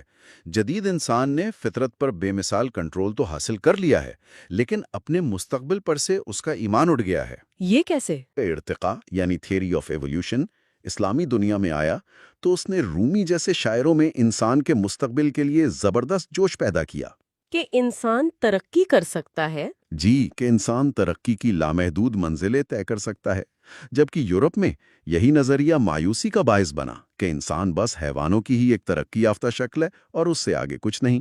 یہ مایوسی کیوں پیدا ہوئی؟ اقبال کے مطابق اس کی وجہ یہ ہے کہ جدید انسان اپنی عقلی سرگرمیوں کے سائے میں دب کر رہ گیا ہے۔ وہ اندر سے یعنی اپنی روح سے جینا چھوڑ چکا ہے۔ اور کیا مشرق میں صورتحال بہتر ہے؟ بالکل نہیں۔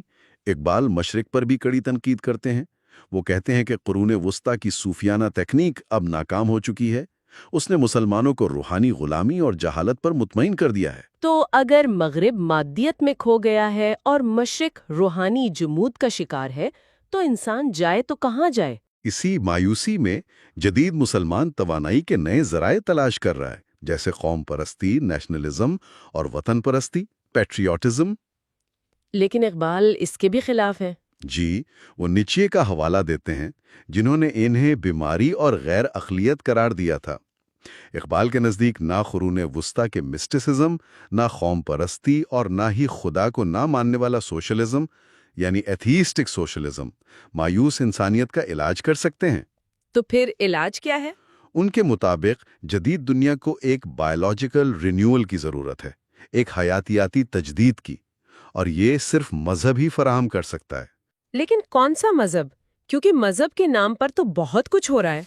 وہی مذہب جو اپنی اعلیٰ ترین شکل میں نہ کوئی جامد عقیدہ ہے، نہ پاپائیت اور نہ ہی کوئی کھوکھلی رسم، یہ ایک زندہ متحرک تجربہ ہے۔ لیکن جدید نفسیات تو اسے وہم ہی کہے گی، یا شاید کسی نفسیاتی بیماری کا نتیجہ۔ اقبال اس اعتراض کا بھی سامنا کرتے ہیں۔ وہ کہتے ہیں کہ اگر آپ اسے نیوروٹک یا سائیکوپیتھک کہتے بھی ہیں تو اس سے اس کی اہمیت کم نہیں ہوتی۔ اچھا، وہ ایک چیلنج دیتے ہیں کہ اگر ایک سائیکوپیتھ، جیسا کہ کچھ ناقدین پیغمبر اسلام صلی اللہ علیہ وسلم کے بارے میں کہتے ہیں، انسانی تاریخ کا رخ موڑنے کی طاقت رکھتا ہے، تو پھر اس کے اصل تجربے کی تحقیق کرنا تو نفسیات کے لیے سب سے دلچسپ کام ہونا چاہیے۔ لیکن جدید نفسیات نے یہ کام نہیں کیا۔ نہیں، وہ اس میں بری طرح ناکام رہی ہے۔ اقبال مشہور ماہر نفسیات زیونگ کا حوالہ دیتے ہیں، جو خود تسلیم کرتے ہیں کہ مذہب کی اصل نوعیت نفسیات کے دائرہ کار سے باہر ہے۔ تو پھر مسئلہ کیا ہوا؟ مسئلہ یہ ہوا کہ زیونگ نے اپنے ہی اصولوں کی خلاف ورزی کی۔ نتیجہ یہ نکلا کہ جدید نفسیات نے مذہب کو صرف سماجی تحفظ کا ایک ذریعہ سمجھا، جو انسان کو اس کی حیوانی جبلتوں سے بچانے کے لیے بنایا گیا ہے۔ یعنی اس نے مذہب کے اصل مقصد ارتقاء انا کو مکمل طور پر نظر انداز کر دیا ہے۔ بالکل، اور اسی نقطے کو واضح کرنے کے لیے اقبال 17ویں صدی کے عظیم مصلح شیخ احمد سرہندی کی تحریروں سے ایک بہت شاندار مثال دیتے ہیں۔ جی، میں نے اس کے بارے میں پڑھا ہے۔ جی، یہ ایک شخص عبد المومن کے تجربے کا بیان ہے۔ وہ لکھتا ہے کہ میرے لیے آسمان، زمین، عرش، دوزخ اور جنت سب ختم ہو گئے ہیں، یہاں تک کہ مجھے اپنا وجود بھی محسوس نہیں ہوتا۔ وہ سمجھتا ہے کہ شاید وہ روحانی سفر کی انتہا پر پہنچ گیا ہے۔ واہ، یہ تو بہت انٹینس تجربہ لگتا ہے۔ تو شیخ احمد سرہندی اس کا کیا جواب دیتے ہیں؟ شیخ احمد کا جواب حیران کن ہے۔ وہ کہتے ہیں کہ یہ تجربہ تو قلب کے ان گنت مقامات میں سے پہلے مقام کا چوتھا حصہ بھی نہیں ہے۔ کیا چوتھا حصہ بھی نہیں؟ جی، وہ کہتے ہیں کہ اس کے بعد روح کا مقام ہے، پھر سر خفی اور سر اخفا کے مقامات ہیں، اور ان سب سے گزرنے کے بعد کہیں جا کر ڈیوائن نیمز، پھر ڈیوائن ایٹریبیوٹس اور آخر میں ڈیوائن ایسنس کی تجلیات نصیب ہوتی ہیں۔ سبحان اللہ! تو جس چیز کو وہ شخص انتہا سمجھ رہا تھا، وہ تو سفر کا آغاز بھی نہیں تھا۔ اس مثال سے اقبال یہ بتانا چاہتے ہیں کہ مذہبی تجربے کی دنیا کتنی وسیع اور امیر ہے، جسے جدید نفسیات نے چھوا تک نہیں۔ بالکل، اور اسی حوالے سے وہ نیچشے کی مثال دیتے ہیں۔ نیچشے ایک ایسا جینیس تھا جس میں اس روحانی سفر کی بے پناہ صلاحیت موجود تھی، لیکن اسے کوئی ماہر رہنما نہ مل سکا۔ یہ تو ایک المیہ ہے۔ تو آخر میں اقبال ان تمام دلائل کو سمیٹتے کیسے ہیں؟ کیا سائنس اور مذہب ہمیشہ ایک دوسرے کے مخالف ہی رہیں گے؟ نہیں، اقبال ایک بہت خوبصورت نتیجہ اخذ کرتے ہیں۔ وہ کہتے ہیں کہ سائنس اور مذہب کے عمل اگرچہ ان کے طریقے مختلف ہیں، لیکن اپنے حتمی مقصد میں ایک جیسے ہیں۔ ایک جیسے؟ جی، دونوں کا مقصد سب سے حقیقی یعنی دا موسٹ ریئل تک پہنچنا ہے۔ دونوں اپنے اپنے دائروں میں تجربے کی تطہیر یعنی پیوریفیکیشن آف ایکسپیرینس کرتے ہیں۔ یہ کیسے؟ سائنس تو خارجی دنیا سے متعلق ہے اور مذہب داخلی دنیا سے، ان کے طریقے ایک جیسے کیسے ہو سکتے ہیں؟ دیکھیے، سائنس کیا کرتی ہے؟ وہ اپنے تجربے سے تمام سبجیکٹو تصورات کو ختم کرتی ہے تاکہ آبجیکٹیوٹی تک پہنچ سکے۔ اچھا، جیسے قوت یا فورس کا تصور، سائنس نے تجربے کو دیکھنے والے کی ذات سے پاک کیا۔ اسی طرح مذہبی ماہر بھی ایک خاص تکنیک کے ذریعے اپنے تجربے سے تمام نفسیاتی اور جسمانی سبجیکٹو عناصر کو ختم کرتا ہے تاکہ اس چیز تک پہنچ سکے جو بالکل معروضی ہے، ایبسولوٹلی آبجیکٹو ہے۔ تو پھر یہ حتمی تجربہ ہے کیا؟ What is the ultimate experience? اس میں ہوتا کیا ہے؟ اقبال کے مطابق انا کا حتمی مقصد